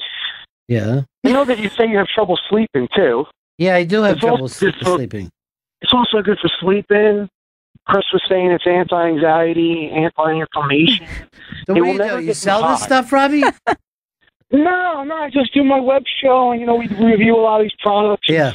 It seems to be like a miracle treatment for a lot of people. All right. It takes a lot of their medications that they're getting from doctors and lets them medicate naturally, kind of holistically. Now, do I have to give up the drugs that I do now? No, just Percocets by the fistful. All right, thanks, buddy. But So this happens when I come to Denver? That's what you're saying? Well, no. CBD is legal in all 50 states. Uh-huh. They ship it all over the United States. And if you want, maybe I could drop some by the studio for you guys. Yeah, of course you can. Drop some by. All right, cool. Should I put you on hold? Yeah, put me on hold. Thanks, Please. Ronnie. He's going to bring some right now. You casually juuling over there, Chris? Yes, I'm juuling. What flavor you got? Oh, this is cool menthol. Cool menthol. As opposed to what? There's fucking sour menthol? Menthol was going to be cool. That's what they label it. There's also mango. It's redundant. Fruit medley. Classic tobacco is disgusting, Ron. Yeah. I'm doing my whole life backwards right now. So after my personal trainer told me that I needed to start smoking pot, I went to a smoke shop in New York and I got a Juul and a vape thing and all the Juul flavor thingies, which is very like a 22-year-old thing to do. Yeah. And I'm also like starting, like, I'm about to do like the poor chasing your dream things in LA. I just feel like I'm very much living my life backwards. You right are. You're finally getting a little distance away from those parents, those controlling parents. I thought it was funny even that you're 30 and your parents thought whether they should or should not like your boyfriend. You think? Yeah, I think at a certain point you're just like, oh, that's who you're with. I get it. I think they were more like, we think this is a bad idea, but we're going to let you do it anyway. But we're going to tell you. They can't let you do it. You're 30. Well, true. I don't know why I let them control me so much. I'm just such like a like right now at my job, for example, like I have no skin in the game for how anything goes at work, but I still care so much what people think about me that I'm still working so hard. And I'm like, why am I doing this? Yes. I can honestly say I've never worked hard at anything. There's never been a thing that I worked hard at. So you're just the luckiest man alive? Yes, a lot of luck, but it's also that thing about being dead inside. It doesn't matter to me whether I get it or not. Some opportunity came up and they're like, hey, just write up this very short thing and send it to us. And I mean, I left it up to the last possible second. It's like, oh yeah. I go, this would take a minute. I don't want to do it. And that went on for weeks and weeks and weeks. Doesn't matter to me. Doesn't matter to you. Mm-mm. See, I'm the opposite. I'm such a try-hard. What do you want to succeed for? What is the whole point of success? What do you get out of it? What do I get out of success? Yeah. Well, money and recognition and the feeling that I've made some kind of mark or done something that other people enjoy. Let me tell you something. We just brought this up. Burt Reynolds, he made like 150 movies. Yeah. He was the biggest movie star in the world for at least 4 years. He died. People don't remember Burt Reynolds. He's gone. Harsh. It's tough. Neil Simon was the greatest playwright of the last half, couldn't have had more success. Died, and no one made a big deal out of it. There is no leave a mark. Well, too many famous people have died lately. They're all bunching together. But I could read you like name after name of people who were like the biggest stars of the 1930s, the 1940s. No one is watching their stuff now. No one's listening to that music now. You're just gone. What do you like to listen to? Well, I listen to a lot of music, but what I'm saying is you don't leave that mark. It's not that thing that happens that people think it's going to be. Yeah. Like right now, the biggest thing in the world is Trump. And one day he'll be as forgotten as Jimmy Carter. Jimmy Carter could come in here right now. He was the president of the United States. And we'd be like, not now, we're in a conversation. Well, here's the thing also is there's so much content being made that like you could succeed at your dreams. Like I could write a television show and it could get made and they could put it on Netflix. And then someone could be like, oh, what TV show did you create? And I could be like, blah, blah, blah. And they'd be like, oh, never heard of it. It's true. It's true. There's a lot of people with TV shows that you could just see walking through a mall with no one stopping them. And, when the eighth lead on Happy Days used to go through a mall, they would have to shut the mall down because Potsy was there. And I was like, oh my God, it's Potsy. But there are people that, like they'll have a plumbing TV show. You know what I mean? Yeah. It's just them plumbing. And you go, but you would have made more money if you were a plumber and just didn't do the TV show. Oh my gosh. Yeah. Earl, is there anything that you're watching on TV? I don't have a show right now that I could say is my own. My favorite show right now is Random Acts of Blackness on HBO. Why doesn't that surprise anyone else? You know what I mean? Like, I get the whole Bobby Newton. I get it. You know what I mean? Resist. But still, every once in a while, just like something white. Can't help it. It's just the weirdest show on TV. Earl's been my best friend for 18 years. And I think he could probably end up killing me at any time and not caring at all. Aw. Earl, how do you feel about the new Queer Eye for the Straight Guy? Never watched the show. Never watched it? Never watched it. It's so delightful. You look gay, is what she's saying. The audition to be on the show. I liked the first one, but I don't reboot with things. I don't, Oh, but it's so good. It's just such like a happy breath of fresh air. Well, the reason I asked is because Karamo is like the black guy on there who's like the culture guy. Yeah. And it's like he has no specific thing. It's just like every episode he like comes up with something different like that they need to do to like in order to have confidence. And it's all total BS. But he's just the like, Ringo of the show. He's really not needed. Yeah. Is that him right there? Like, This is Karamo. This is Karamo. That literally looks exactly like Earl. Yeah. That's why I thought of it. No difference at all. You kind of look like a little bit. Yeah, in the skin. He's a little bit more mocha. If you got that beard going, Chris, are you watching anything now? Oh, well, I just finished watching the Sacha Baron Cohen show. I stuck with it. You're the only one who did. No one talked about it after the first episode. And then the last episode had him talking to OJ and trying to get OJ to say that he was he killed Nicole or whatever. Did he? Yeah. He never did. He just like he would like as one of his characters, he would like he would just try to like make wife killing jokes like, "Oh, I love to kill my girlfriend right now," and then OJ would just like laugh and like not actually say it. Did he say like, "You killed your wife"? My wife. Nice. I did not even know that had come out. Like I saw that advertised, and I didn't know it had come out yet. And then they didn't put out the Palin. Sarah Palin. They just left that in the cutting room floor or whatever. And at the end, the last episode, they just had like a. By the way, what year you think it is that we have stuff in the cutting room floor? They shot that us on film, I think. And it was just a thank you saying thanks for the free publicity, basically. Sarah Palin. We also shoot things on film now, but we don't hang up the physical film. Good point. Yeah, that's a perfect example. No one cares that show came and went. Nope. People are just like nothing matters.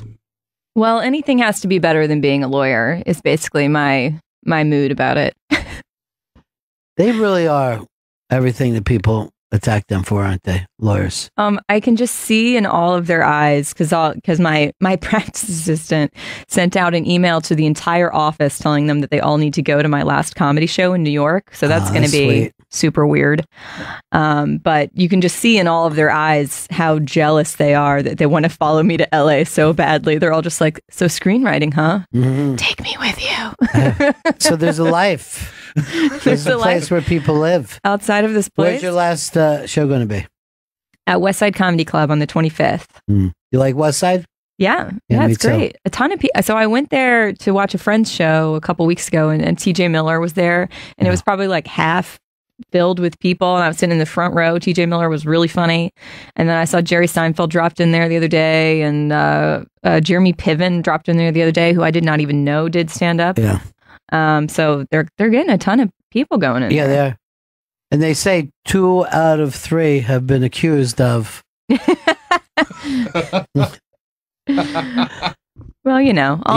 all men are a little rapey. A little rapey, are we? Earl, would you say you're a little rapey? I would not own up to that. You just don't want to be too rapey. Well, I saw Chris. Yeah. Really, one night when you were blackout drunk. You could have been me too that night. I would say not rape, but was I gropey? Because I was blacked out and I have no recollection of this whatsoever. I think, yeah, you were gropey, but it was on its way to rape. Oh, Jesus Oh, Christ. my. Yeah. I'm not even making that up. That's a strong accusation. No, it is. Look, I drank 2 bottles of vodka, so there's an excuse. I don't know. You were getting inappropriate with Gail that night. That's fine. I apologize to you and everyone. I yelled to you. This is incest. Yeah, women are just too nice. We're like, I don't know what happened. You know, women are too nice. We're like, please stop raping me. Please. Put it like that. Well, since you asked nicely. Trisha Bates is in studio. She's performing at the Boston Comedy Festival September 12th at the Rockwell at 7 p.m. BostonComedyFest.com for more information. And she'll be at Hell Yes Fest in New Orleans November 14th through the 18th, ComedyNola.com. And her last show will be at Westside Comedy Club here in New York City, September 25th. Yeah, you're getting this town wired, and now you're leaving. I know, it sucks. What am I thinking? But I mean, part of the whole thing is I just feel like I haven't had enough time or focus on doing the writing and doing the stand-up comedy while also trying to be a lawyer and have a life also. So I'm excited to move to LA and hopefully actually be hustling at this every day. Well, give me a film that you really love. What's a film that you said, that's the kind of film I want to write? Probably one of the films that I'm working on, I hate to even compare what I'm writing to any of these great films, but one of them that I'm working on, I'm hoping to make it kind of like a Forrest Gump kind of thing, like it follows a family through like several generations. Mm-hmm. My favorite movie of all time is probably The Princess Bride. Mm. And I'm just a huge rom-com watcher. Like I would love to, like everything I write, I have some sort of element of romance in it. Here's the thing about rom-coms. They all stink until they don't. Like if you really, like even most people would say one of their top favorite movies is a rom-com, but there's so many poor rom-coms. Yeah. Now there are a lot of poor like action movies, but they don't annoy you as much as a poor rom-com because the people in a rom-com tend to like themselves very much. And that drives me nuts. What's your favorite rom-com of all time? Well, this is one that I watched over and over again in high school. It came out around the time, and I watched it recently, and I still liked it. Was Can't Hardly Wait. Oh yeah, that's a good one. That's they're all getting out of high school. Yeah, it's with Jennifer Love Hewitt is the girl that and they literally have a fan on when she's walking into the room. And then they make a big deal about the song Paradise City. Yeah. Like, you're like, hey, I remember that song. Yes, everyone remembers that song. It's one of the most famous songs in the world. Yeah, like the nerd kid sings at the end of the movie. And they have a kid in the movie who looks exactly like Tom Cruise. Yeah. And acts like him. Yeah, I think that was Eric Bana. I don't know. I don't think so. I think you made that up. Yeah, I don't think it's Eric Bana. Earl, favorite rom-com of all time? I'm going to say When Harry Met Sally. Ooh. Yeah. Staying within New York. I thought you would have picked, Do the Right Thing. That's a romantic comedy? Yeah, I think of that as a romantic comedy. You even got choked out. That's not Mookie. That part's a little bit of a romantic comedy. Yeah, all right, let me go to Vito. Is there a romantic comedy that somebody who looks exactly like Chris would say is their favorite romantic comedy? Cousin from the Upper West Side is You've Got Mail. I love watching You've Got Mail. And being like, oh wow, that store did used to be there. That's all I do when I watch it. Like, so look at this. 2 of the 3 were Nora Ephron's. Oh Yeah. wow, I forgot. Yeah. Forgot that. Her And she lived on the Upper West Side. Yeah, I mean, You've Got Mail, man. Like, it's based on a little shop around the corner, as we all know. But there's like so many scenes in that movie where they're just walking around. Chappelle's in that movie. Yeah, he's the best friend. I'm gonna think what mine is. Oh yeah, I forgot Chappelle's in that movie. It would be I would say a Woody Allen, but I'm woke now. It's hard. You can't What just about discount. Modern Romance? Albert Brooks' perfect film. I've never seen it. What? You're going to films and you haven't seen? Have you seen any Albert Brooks films? Yeah, I'm sure I have, but I can't think of what they are off the top of my head. Name some more Albert Brooks movies. Well, what was the one that him and Meryl Streep where they were Defending Your Life? Yeah. Oh, I love that That's movie. a hilarious movie.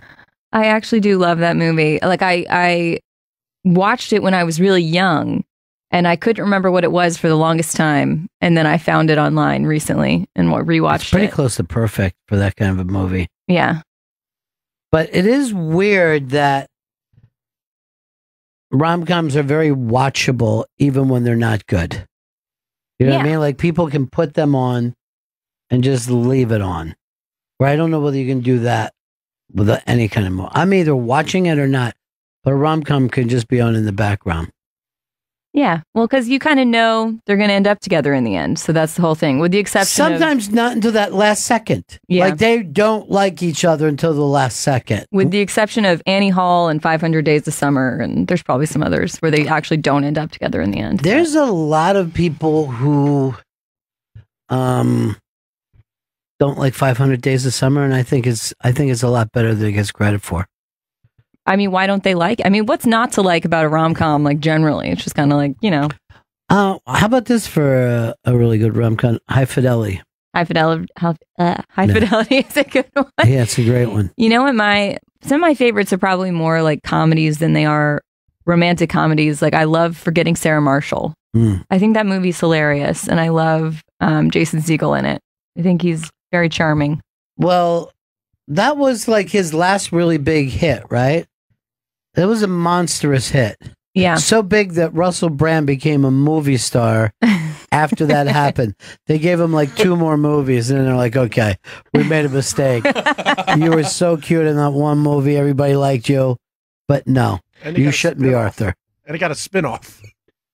It got a spinoff? Yeah, that's the one that he did. Get him to the Greek. Yeah, Get Him to the Greek. Oh, yeah. Which I guess is rom-commy. Yeah, because he's It's like... more of a bromance. Yeah, because that one, he's like with Jonah Hill the whole time, but he's trying to get back together. Do you guys consider The Shining to be a rom-com? It's more rom than com. How are we going to add some romantic comedy aspects into Kid Killer is the real question. Well, the thing about Kid Killer that's great is no kid should be able to make it through this without thinking. Because a couple of times, I'm just going to have him turn around and look at the camera and go like this, "You watching this, kid? Because you're next. You better sleep with your parents tonight or I'm going to come cut your head off." This kid has such a low voice. Yeah. Well, we find out early on that he had his larynx sliced. It's like Orphan. Have you ever seen Orphan? No. It's they adopt a little girl, and then it turns out the whole time she's actually in her 30s, and she tries to seduce her adopted dad. It's deeply Christ. disturbing. This sounds like something Chris would masturbate to. I would not jack to that at all. Oh my god! What would you jack to? I like jacked like hentai. I like that. That's cartoons. Oh my I god! was joking. Oh, I don't want you to sit I thought it was a real and question. tell me that you masturbate to cartoons. Now, can you masturbate to the Flintstones? No, I cannot masturbate. Okay, to that's odd. No, hentai is the Japanese porn. Japanese animated porn. Japanese animated porn. No, I have also watched hentai. Yeah, it's great. And you enjoy it as well? I wouldn't say so much that I enjoy it because some of them are like half an hour long. Yeah, and there's monsters like banging. Yeah. Humans. There's like a storyline. It's all in Japanese. You don't know what's happening. This is tentacle sex? Tentacle sex, yeah. Yeah. Like a tentacle monster or a demon. Why would that turn you on? I don't know. It was in high school and it stuck with me, Ron. The big anime fan as a kid, and I was like, this is the natural thing to progress into. Well, because it's like they're not real people, I think is the appeal of it. That should be the turn off. Because, if you watch like porn, it's just like, for me, I'm always just like, gross. Like, I don't want to see this guy's penis. It's weird. I hate it. But you do like to see a cartoon penis. 7 of them. Boing. It's like, boing. What? Actually, I would love that. I would love if there was like comedy animated porn. I would watch the crap out of that. Someone needs to make it. I swear to God, years ago, and this is like pre, internet or whatever, where you would buy videos. A friend of mine had a friend whose uncle was a big porn guy in Los Angeles. So my friend said, we should write a porn comedy and give it to him. And we came up with all this funny stuff we thought was fantastic. And his uncle says, no one wants to laugh while they're jerking off. He wouldn't even look at it. He goes, look, you're not the first guys that have come around and told me that you could redefine the porn business into being something else. He goes, people just want to jerk off.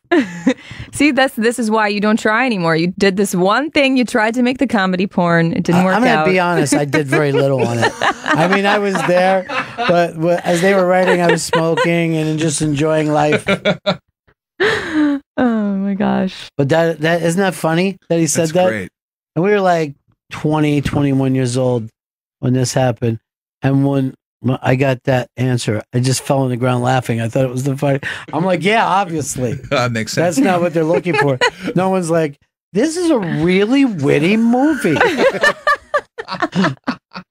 There seems to be a really big market for Simpsons and Family Guy porn. Really? I wish you didn't even say that. That's all. It's like whenever you go on Pornhub, there's just... Why don't they copyright infringement on that? I don't know. And if you, like, because it always pops up as pop-ups on Pornhub, like, check out the Simpsons porn and check out this Family Guy porn, and it's always incest. What pop-ups are you getting? Yeah, I don't get those pop-ups. I think that's a you thing. Yeah. You're not I think paying it's a for 90s thing. Premium Pornhub access. They get away with it because it's like, it'll be like Simpsons, a porn parody, and they put it in the title. I think that allows you to do that. Oh, all right, it's so a parody. suddenly we're doing an impression. Yeah, exactly. All right, then I'll just do The Simpsons. No porn, just straight out, and say it's a parody of the... So is it like Meg and the dad? It's like Bart will be fucking Marge Oh, while Maggie watches. ew, that is disturbing. It's all disturbing. Well, because Mila Kunis is the voice of Meg. Yeah. So that, Yeah. I'd rather just watch her in a porn. Yeah. If it's up to me. And then she was in that Forgetting Sarah Marshall, right? Yes, love her. I would watch definitely if Mila Kunis and Ashton Kutcher could put out a sex tape. That would be great. Yeah, I think they've already got enough money. I don't think that's the way they need to go. But I had never seen that 70s show before I saw Forgetting Sarah Marshall. And I was Really? saying to somebody, I'm like, I just saw the most beautiful woman in this thing. And they're like, yeah, she's already been around for 11 years. I've done that a couple of times in my life where I think I discovered somebody who's already fucking famous. Well, you also couldn't have discovered her because she was also already in the movie. Forgetting Yeah, Sarah well, Marshall. but I meant to turn people on. Like I told a lot of people, I go, you watch this Sally Jesse Raphael. She's going to be fantastic. And apparently she'd been around for 40 years, but already forgotten. Say nothing matters. Nothing fucking matters. And what if it did? Just remember that. I don't know. Is that comforting in a way? I think it is. The writing hand. Trisha Bates, she's performing at the Boston Comedy Festival September 12th at the Rockwell at 7 p.m. BostonComedyFest.com for more information. And she'll be at Hell Yes Fest in New Orleans November 14th through the 18th. ComedyNola.com for more information. And her last show in New York City will be September 25th at Westside Comedy Club and on Twitter at Trisha_Bates. And she's really, really, really funny. It's so great to have you in here. You're just great. Thanks so much. Thank you, Ron. All right, we'll see you next time. Welcome back to Bennington. Dave Temple's in studio. Hey. Dave's performing this Saturday, September 8th at the Bay Street Theater in the Hamptons. Go to davetemplecomedy.com for tickets and all his dates. And he'll be appearing on Laugh Mob's Laugh Tracks starting Thursday, September 13th at 11 p.m. on True TV. Yeah. And tonight kicks off the Eagles season. Yes, it does. Versus the Falcons, right? Yeah. Yeah. The one team that we just squeaked by in the playoffs. That's the one team that could have been trouble for us. Everything else went great. Yeah. That Falcons jersey usually just insinuates trouble in general. Like even if you see a guy in a bar with a Falcons jersey on, you kind of know, like, keep your eye on that guy, right? There are certain well, the Raiders jersey still has that 90s Yeah. Uh-oh. Yeah. And there's no way that they can do anything to shake that. You know what I mean? It's the black, I guess because the NWA all wearing the Raiders hats and stuff like that. Yeah, that's literally never left. And there's still Raiders fans there. Let me say this. Hey. Mm-hmm. Put it to the bottom, yeah. Was selected to receive a complimentary all-inclusive vacation. I just got one coming in, yeah. I'm just glad she speaks English. Yeah. Because I get so much Chinese stuff on there. I get a lot of Indians. I had a guy yesterday who was calling me about a home security system. So I stayed on the phone with him because I was waiting to do a radio interview. So I stayed on the phone with him for 7 minutes and 44 seconds. And then when we got to the point where he just needed the address to, you know, I gave him the address to a warehouse in Brooklyn, which he looked up right away. Yeah. And he got pissed at me. He goes, "You don't live here." I go, "Really? You're going to insult me now? You want me to buy your security system? You're going to insult me?" He's like, "Don't you waste my fucking time." And I'm like, dude, you're calling, like, how can you get mad? Come on, this is the game you're playing, you know? Like, whatever. That is the thing. If we all just keep them on as long as we possibly can. Yeah, you got the right one they with won't me. eat. What's his story in Philadelphia about the homeless guy? Okay, so there was a homeless guy at an intersection who supposedly gave his last $20 to a young white woman in distress. She had run out of gas on his corner. Right. And he gave her the 20 that he had accumulated so that she could get gas and get home. So in return, these people put together a GoFundMe for him. And everyone somehow contributed, and they made about $400,000 in just a few days. And they gave the guy, I guess, I don't know how much they gave him, but he kind of blew it all on drugs and alcohol and kind of 25 grand was before they like took it away. Okay, was it 25 in one lump sum, or was it like little increments here and there that added up to 25? I read it was like it added up to 25 grand. Okay. And they saw that he wasn't going to do right by the money, so they went on and spent it themselves. Which this guy, like, he got a lawyer.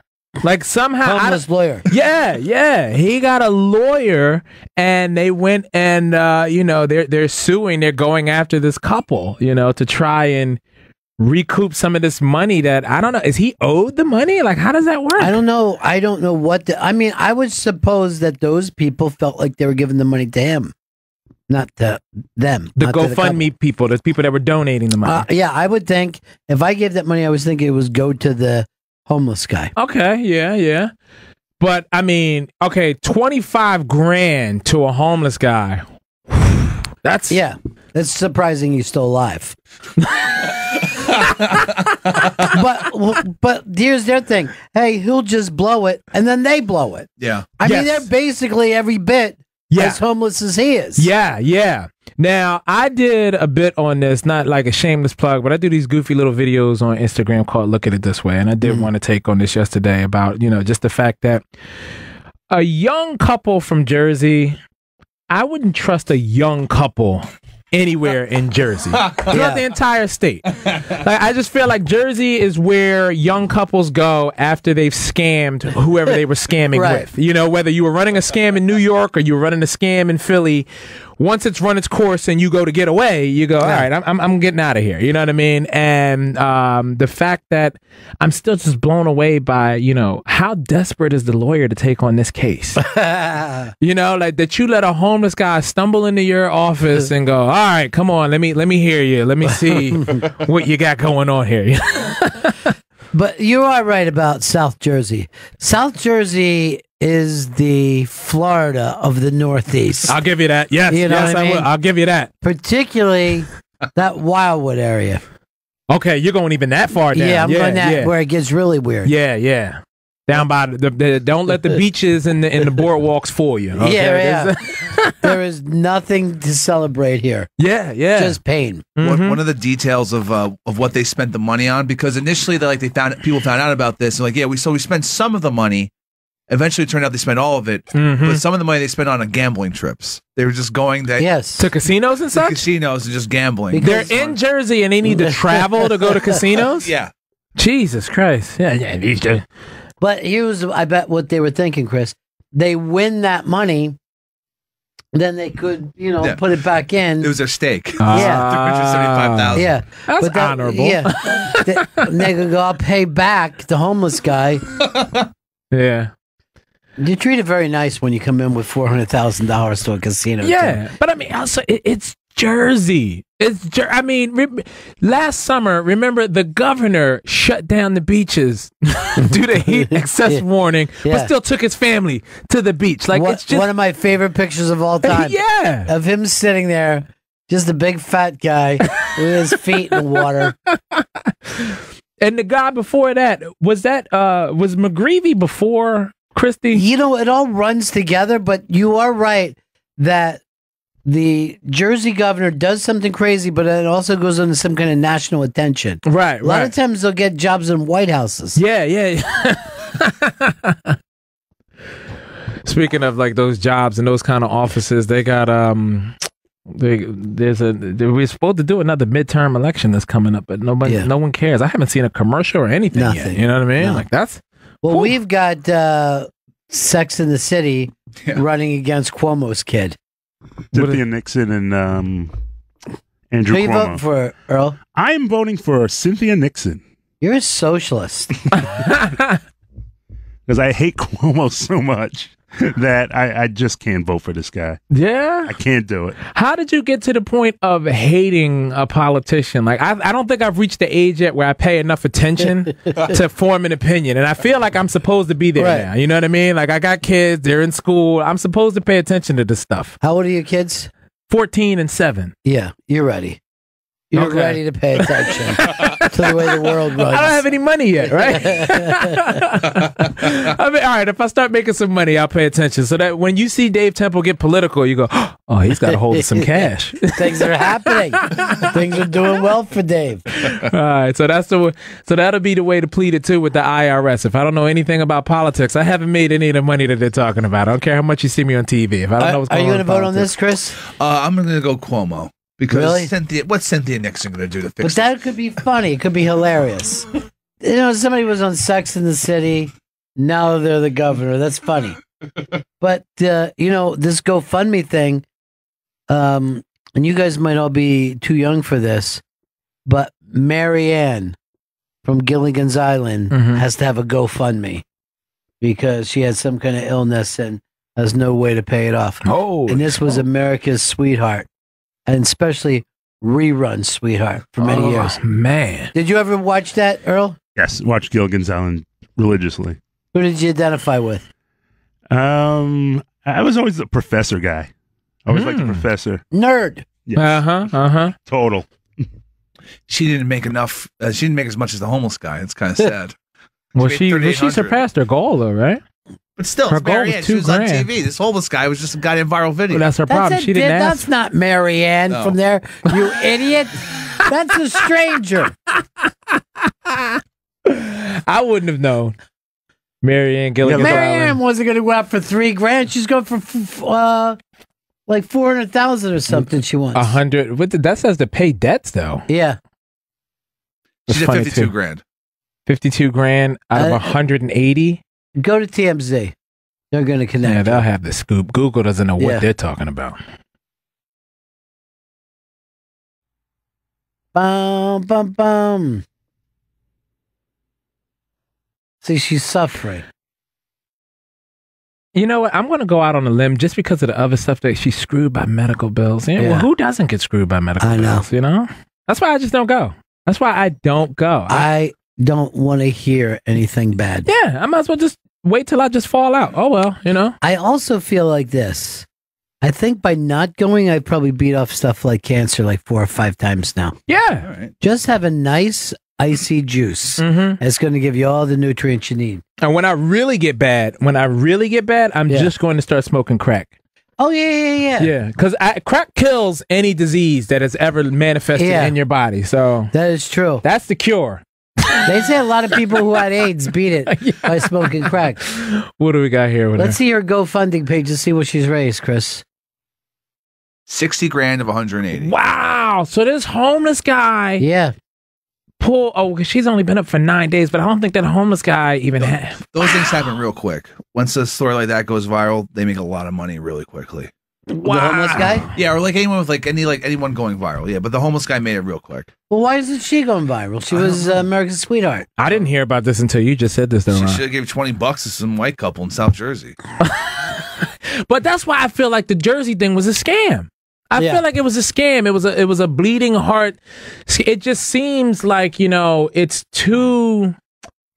Yeah, I mean, even the number to come up with 400,000, I almost don't feel like anything is real. Now, this is when now you're starting to get into Dave's head where I just don't trust anything. Yeah, it can happen through a screen. Yeah, like it just, I don't believe that it's real. I almost didn't even believe the couple or the story. We just see a picture and we go. Now, I never give the homeless guys, but down by the stand, there was this guy, Perry, and he used to be in front of the 7-Eleven. And then all the time. So I would take care of him. And you're an enabler. And then, yeah, I am an enabler. But I always would have like a conversation, see how I was doing. And then I would see him. He was like start to look down the street and he would come all the way down to the stand to get me from.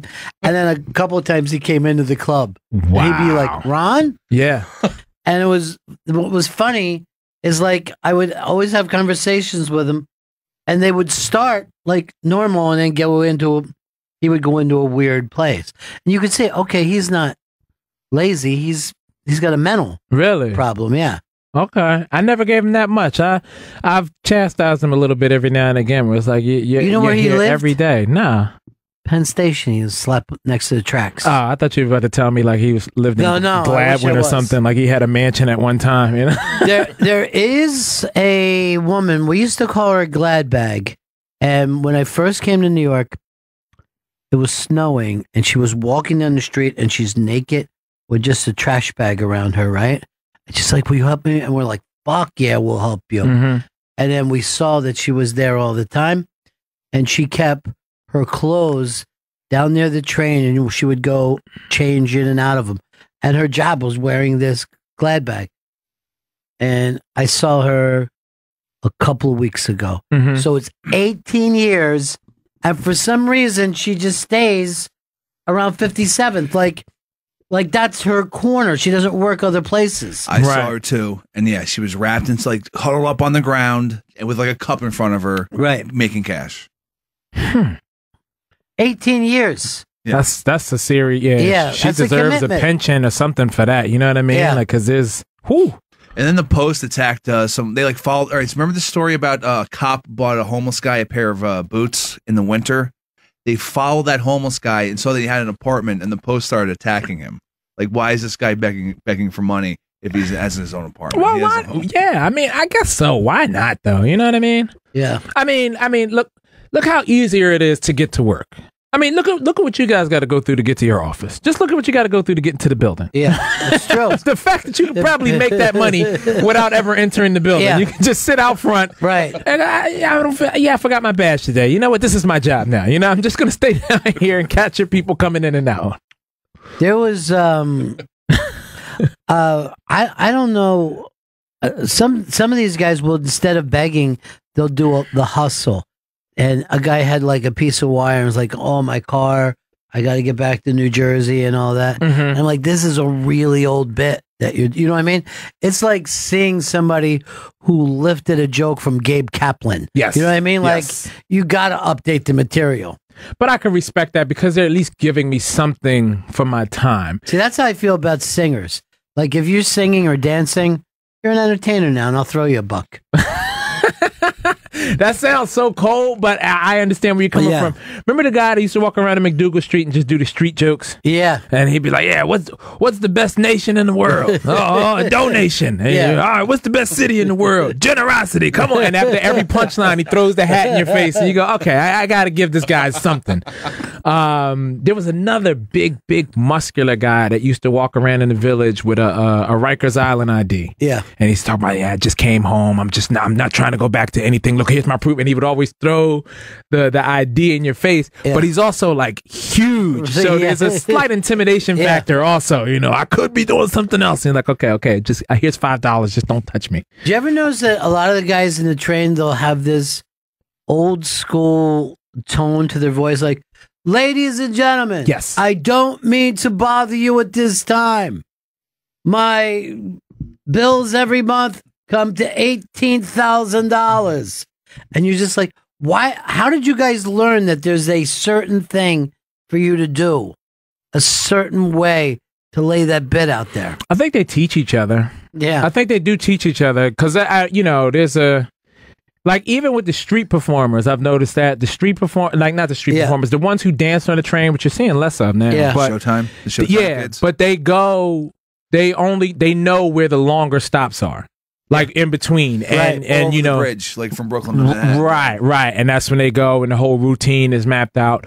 I once saw someone come into one end of the train and start calling, and someone on the other train, on the other end of the car, start calling, and to see the first person give up, like, right, yeah, and then you know, kind of address it when they get off at the next platform, like, yo, come on, man, you know, if you heard me call, you're supposed to give up and move into the next cart. So there's a community, there's an etiquette out there, you know. Yeah, you definitely can't go. That's why I think like people are like, hey, this is my corner. Right. I've been working this for a long time. I don't think a new person can come into there. Right. And start working that way. Remember Ghost when he was on the train and get off of my train.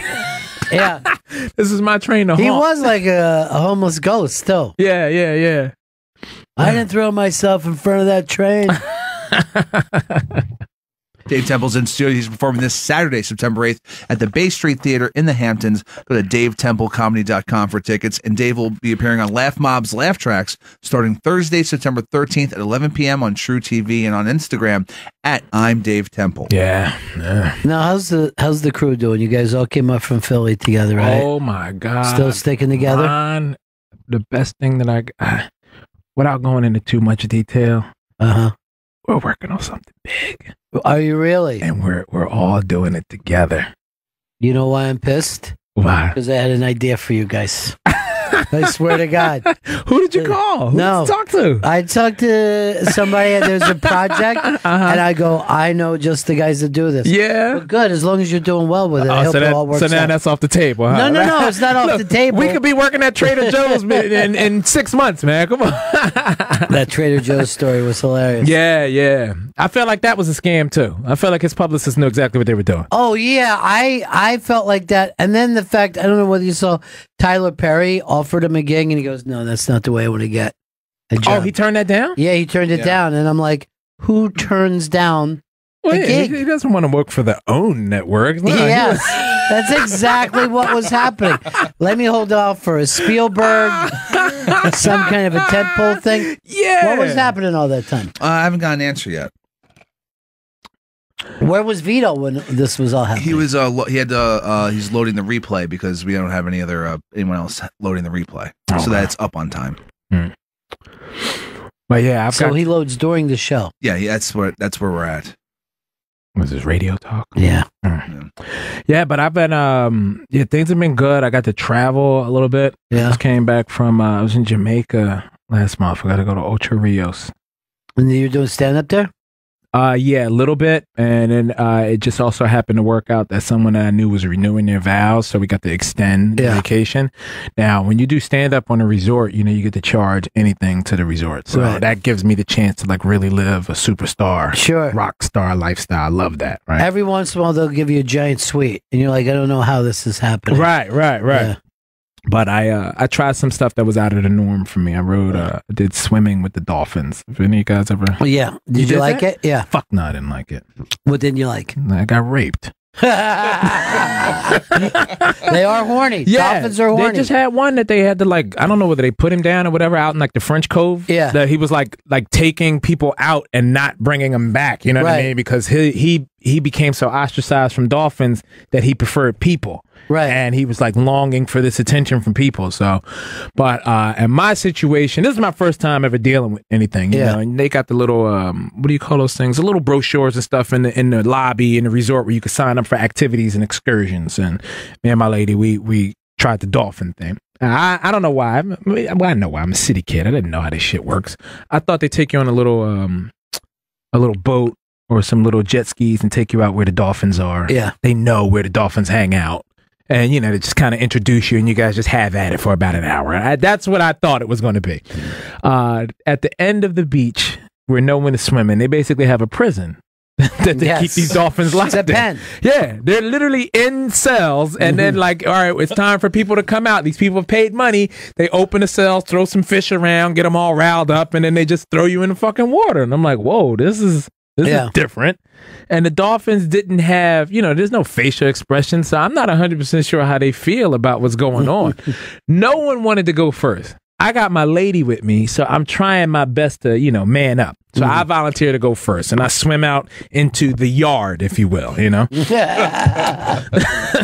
So I'm in the yard, and I'm supposed to do, the first move that I'm supposed to do is called the belly swim. All right, I'm supposed to stand up straight in the water, like I got the life vest on, so it's holding me up.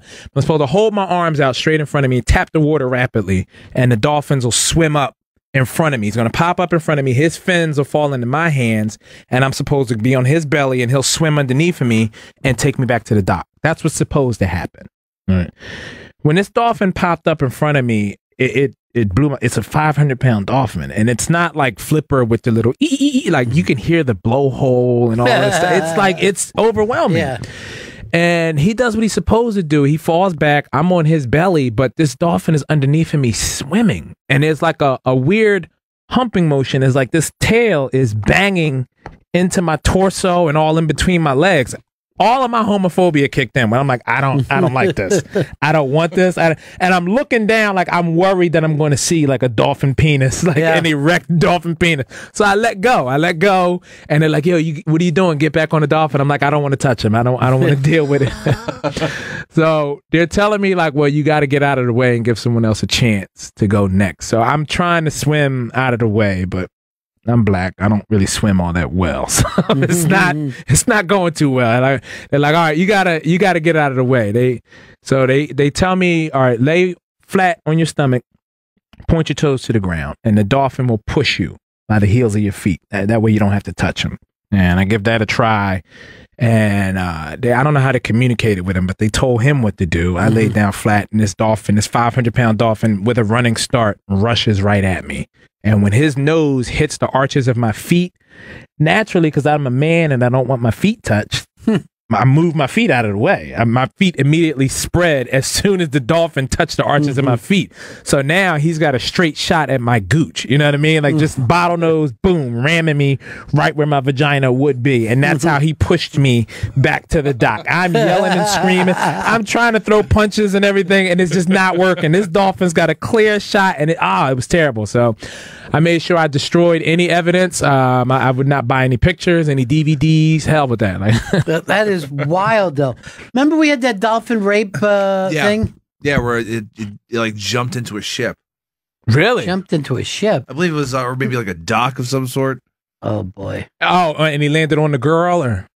Yeah, there was a woman there. Yeah. Yeah. I'm bringing it up.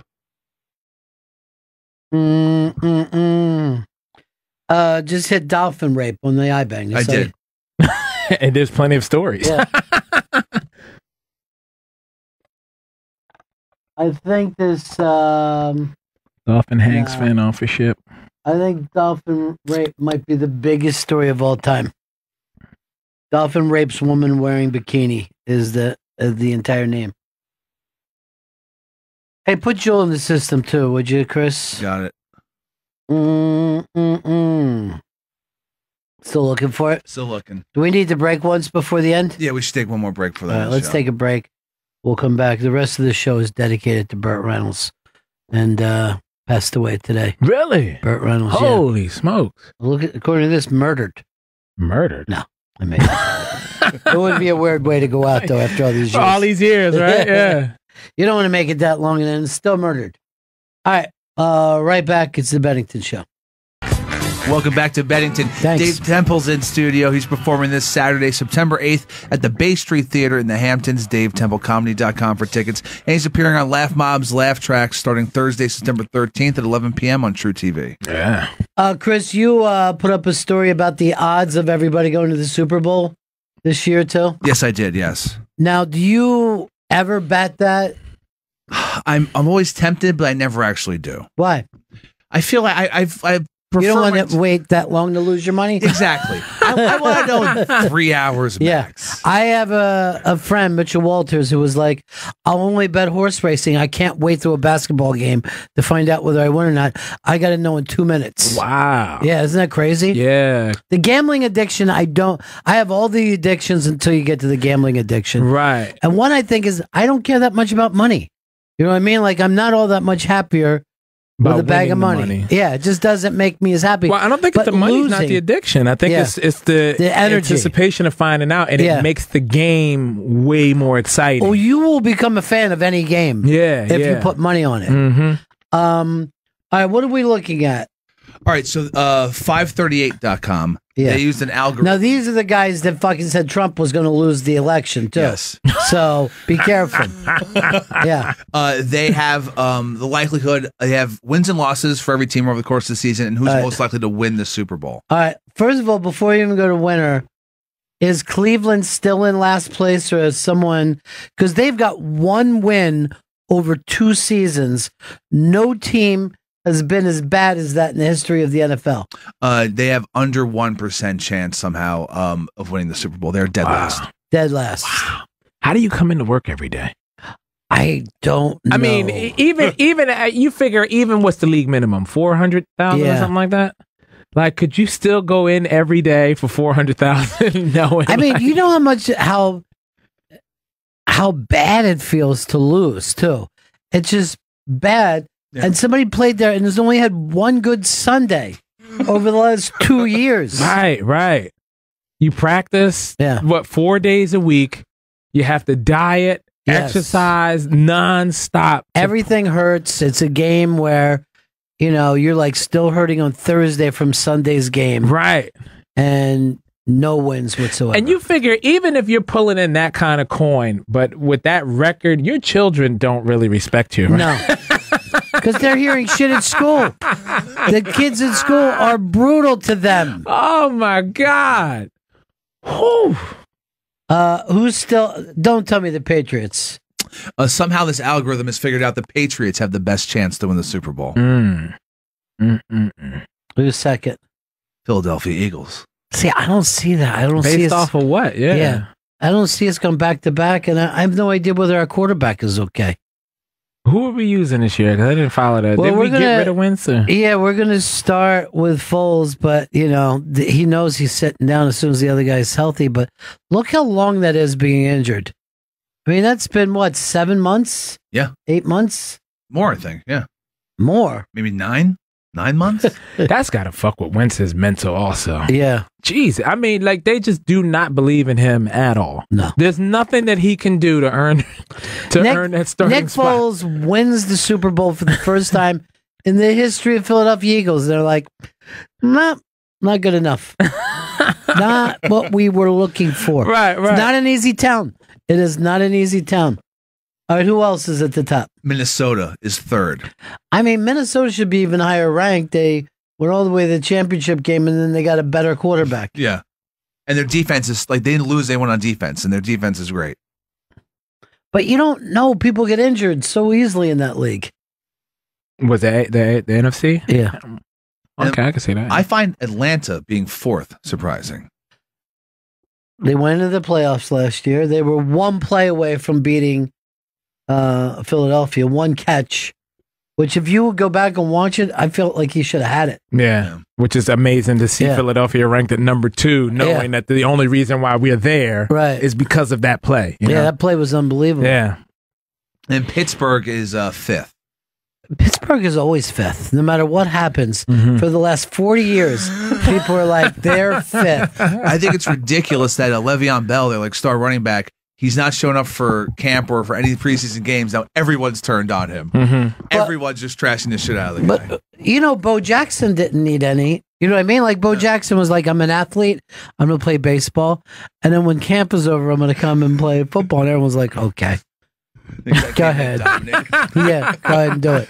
But they hate him there, huh? They the offensive line is trashing the shit out of him. The coach hasn't said anything, but all the fans now hate Le'Veon Bell, who's done nothing but very, very well for that team. That's pretty standard for Pittsburgh, though, right? I mean, Pittsburgh, when they turn on a player. Yeah. Well, I remember even after their quarterback had gotten 2 rings, he had those rapey charges. Yeah. And they were ready to get rid of him. They didn't. The team stuck up for him, but they were yelling, I believe, no means no during the game. That was the first Me Too movement. Yeah, it was. I'd say it all start in Pittsburgh. But his was so, I mean, 2 summers in a row, dude. Yeah. 2 summers in a row. And then when he wasn't raping, he was riding motorcycles without a helmet, right? It's like this guy. Well, look at Jameis Winston in Tampa. He's either raping or taking crab legs. I'm going to be honest. I don't blame him on the crab legs. You know what I mean? They get expensive for a young man. And they're delicious. Yeah, it goes without saying. Right. Who doesn't want some crab legs? Why is he going to steal some cheap, shitty food from the supermarket? Why, what would you steal if you were him? Lobster? I would go for the lobster, yeah. Just 2 bottom feeding. Yeah.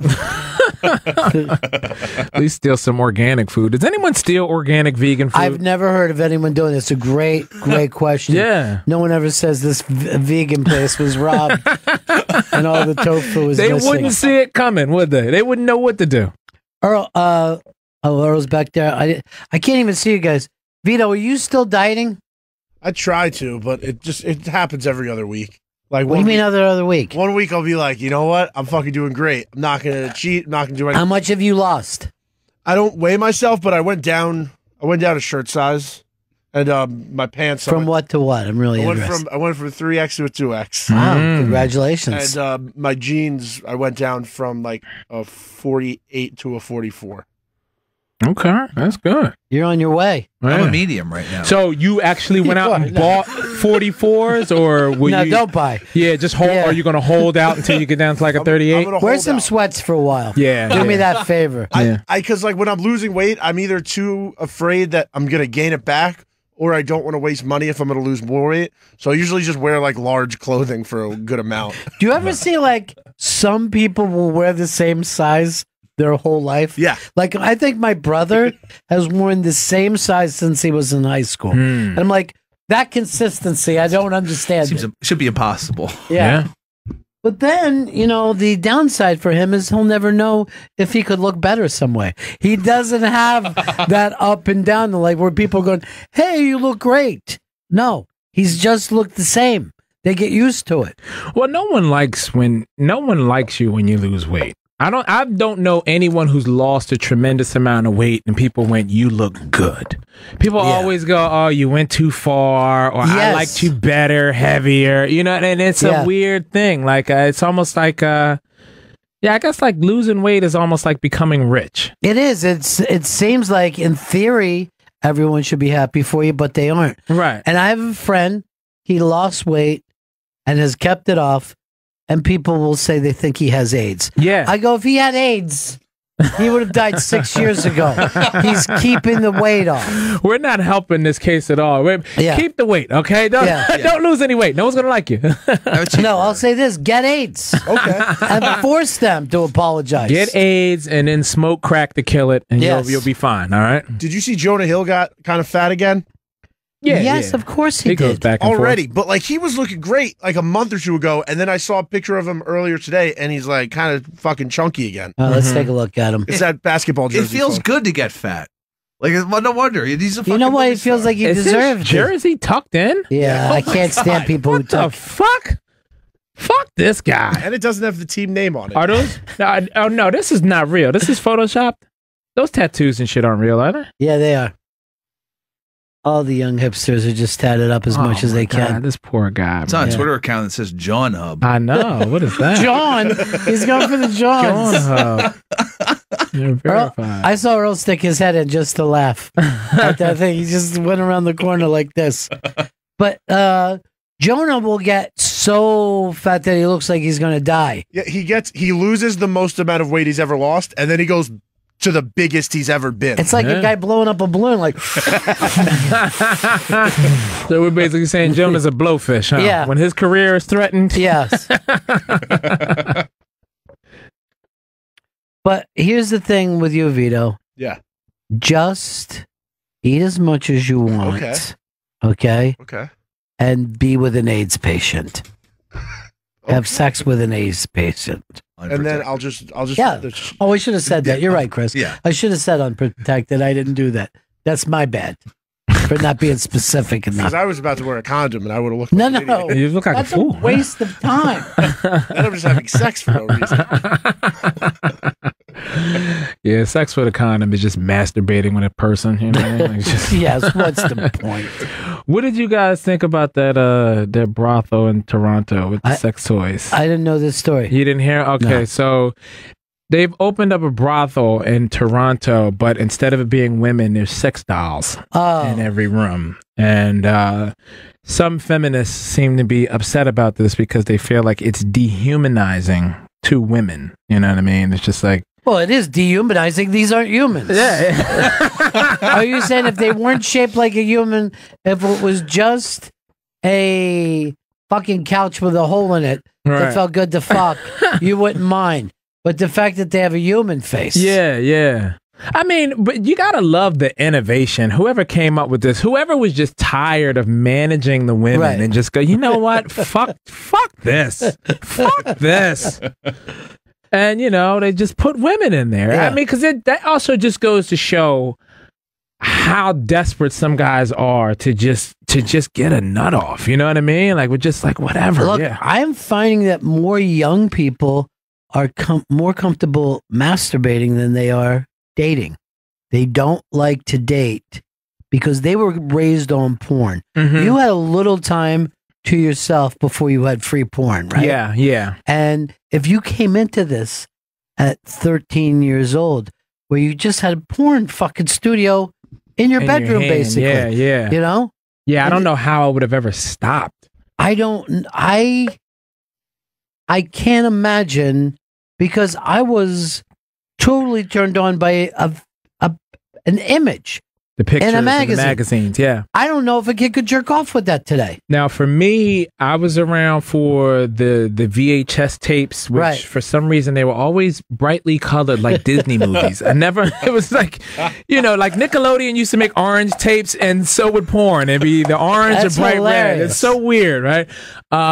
But the tapes, they used to come in like, there would be like a 4-hour increment. You know what I mean? And like you would lose an entire afternoon if you found like one of these skeevy places where they would sell, you know, they'd sell to children. They didn't care. And you would stand in the store and you would have to scan the back of a box to try and find what you want. And then you would make the commitment and buy the tape. And those tapes, they were stretched. They used to be like 40, 45 bucks. So now you'd lose your entire afternoon scanning this 4-hour tape, looking for what was on the back of the box. And it wasn't there. Like, it was all false advertisement. You know what I mean? Like, You can't trust them. and there was no complaint department or anything like that. You know what I mean? You would just deal with it and throw it in the pile or whatever. And you would never throw those tapes away either. No. You'd always leave them around for some younger brother or younger cousin or your child to discover later, and then that's how they got into porn, you know? Did you ever do something where you would break out, like you'd have a woman over and break out an old tape, like, hey, let's watch this together? And she's like, what the look at the fucking hair, it's feathered. What the hell?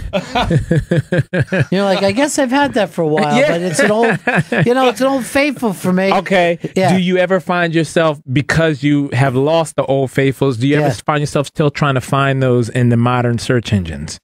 No, I never have. That's very interesting. Yeah. And it's like, it's weird, like the fact that you still have that nostalgia, and it will do it for you. It will do it for you if you find one, but it's hard to find. There was a young lady, and this must have been, I was doing radio, it might have been early 90s. And she came in and did the show and was very sexy, and really, really fun. And she goes, I'm going to be at this fucking club. Stop by and see, have a drink with me. And, I'd already been a fan of her work. I'll never forget this. I came in and it was in the afternoon and she was dancing. And I come in through this place. It's like light. And, you come in, it's dark when you go in a titty bar. It's already too dark, I'm trying to adjust my eyes. And she's on stage and she's got a fucking dildo jammed into her. And she looks over and sees me and goes like this, Ronnie, hi! Hi! Like she was my cousin. Yeah. And I was like, this is one of the weirdest fucking experience. She was as casual totally as desensitized. anything. Yes. Yeah. So, and that's the weird thing, because when you come across women like that, yeah, and then those other women who complain about something like that, Right. you're dehumanizing women. It's like, sweetie, you might want to talk to her over Right. here. Just if there's a way to find a happy medium, between the two of you, you know, because Well, everybody, you know what I mean? Everybody makes all kinds of choices. You know what I mean? Like when everyone tries to say, "Oh, this is the way all guys are," man, there's probably just as many people that aren't like that. You know what I mean? Yeah, You definitely. can't say this is the way guys are any more than you can say, you know what Chinese people are like? You know, if you do that, you know what I mean? Everybody will be mad at you. Yeah. But you can say that here's a guy for you. That's funny too that you brought that up, because I honestly don't know what Chinese people are like. I don't have a relationship with any Chinese people at all. There couldn't be. Probably the number one thing in this city is Chinese people, and they don't hang out with other people. No, have you ever heard like your friends say this? Hey, I'm going to a Chinese party. You want to go this week? As many times people are like, I'm going to a Dominican party, Right. whatever. But no one ever says, stop by. I'm hanging out with my Chinese friends. That's fucking great. If there's any Chinese people, hit me up. I just want to come to one party. One party. A lantern party, whatever, you know. I like opium as much as the nice guy. Let's get rolling with this. All right, Christopher, we're wrapping this up. Could you please not bet the Eagles tonight because you're a fucking jinx? I'm just telling you, the Eagles are going to win. Beagles? The Eagles are going to That win. would be odd. Boy. 30-10 against the Atlanta Falcons. And if you're wrong, I'm going to stab you to death. Please don't. I won't. Dave Temple, he's performing this Saturday, September 8th at the Bay Street Theater in the Hamptons. Go to davetemplecomedy.com for tickets and all his dates. Dave will also be appearing on Laugh Mob's Laugh Tracks starting Thursday, September 13th at 11 p.m. on True TV and on Instagram at I'm Dave Temple. Always good to see you, buddy. Same Let's here, do man. this Thanks for again having me. soon.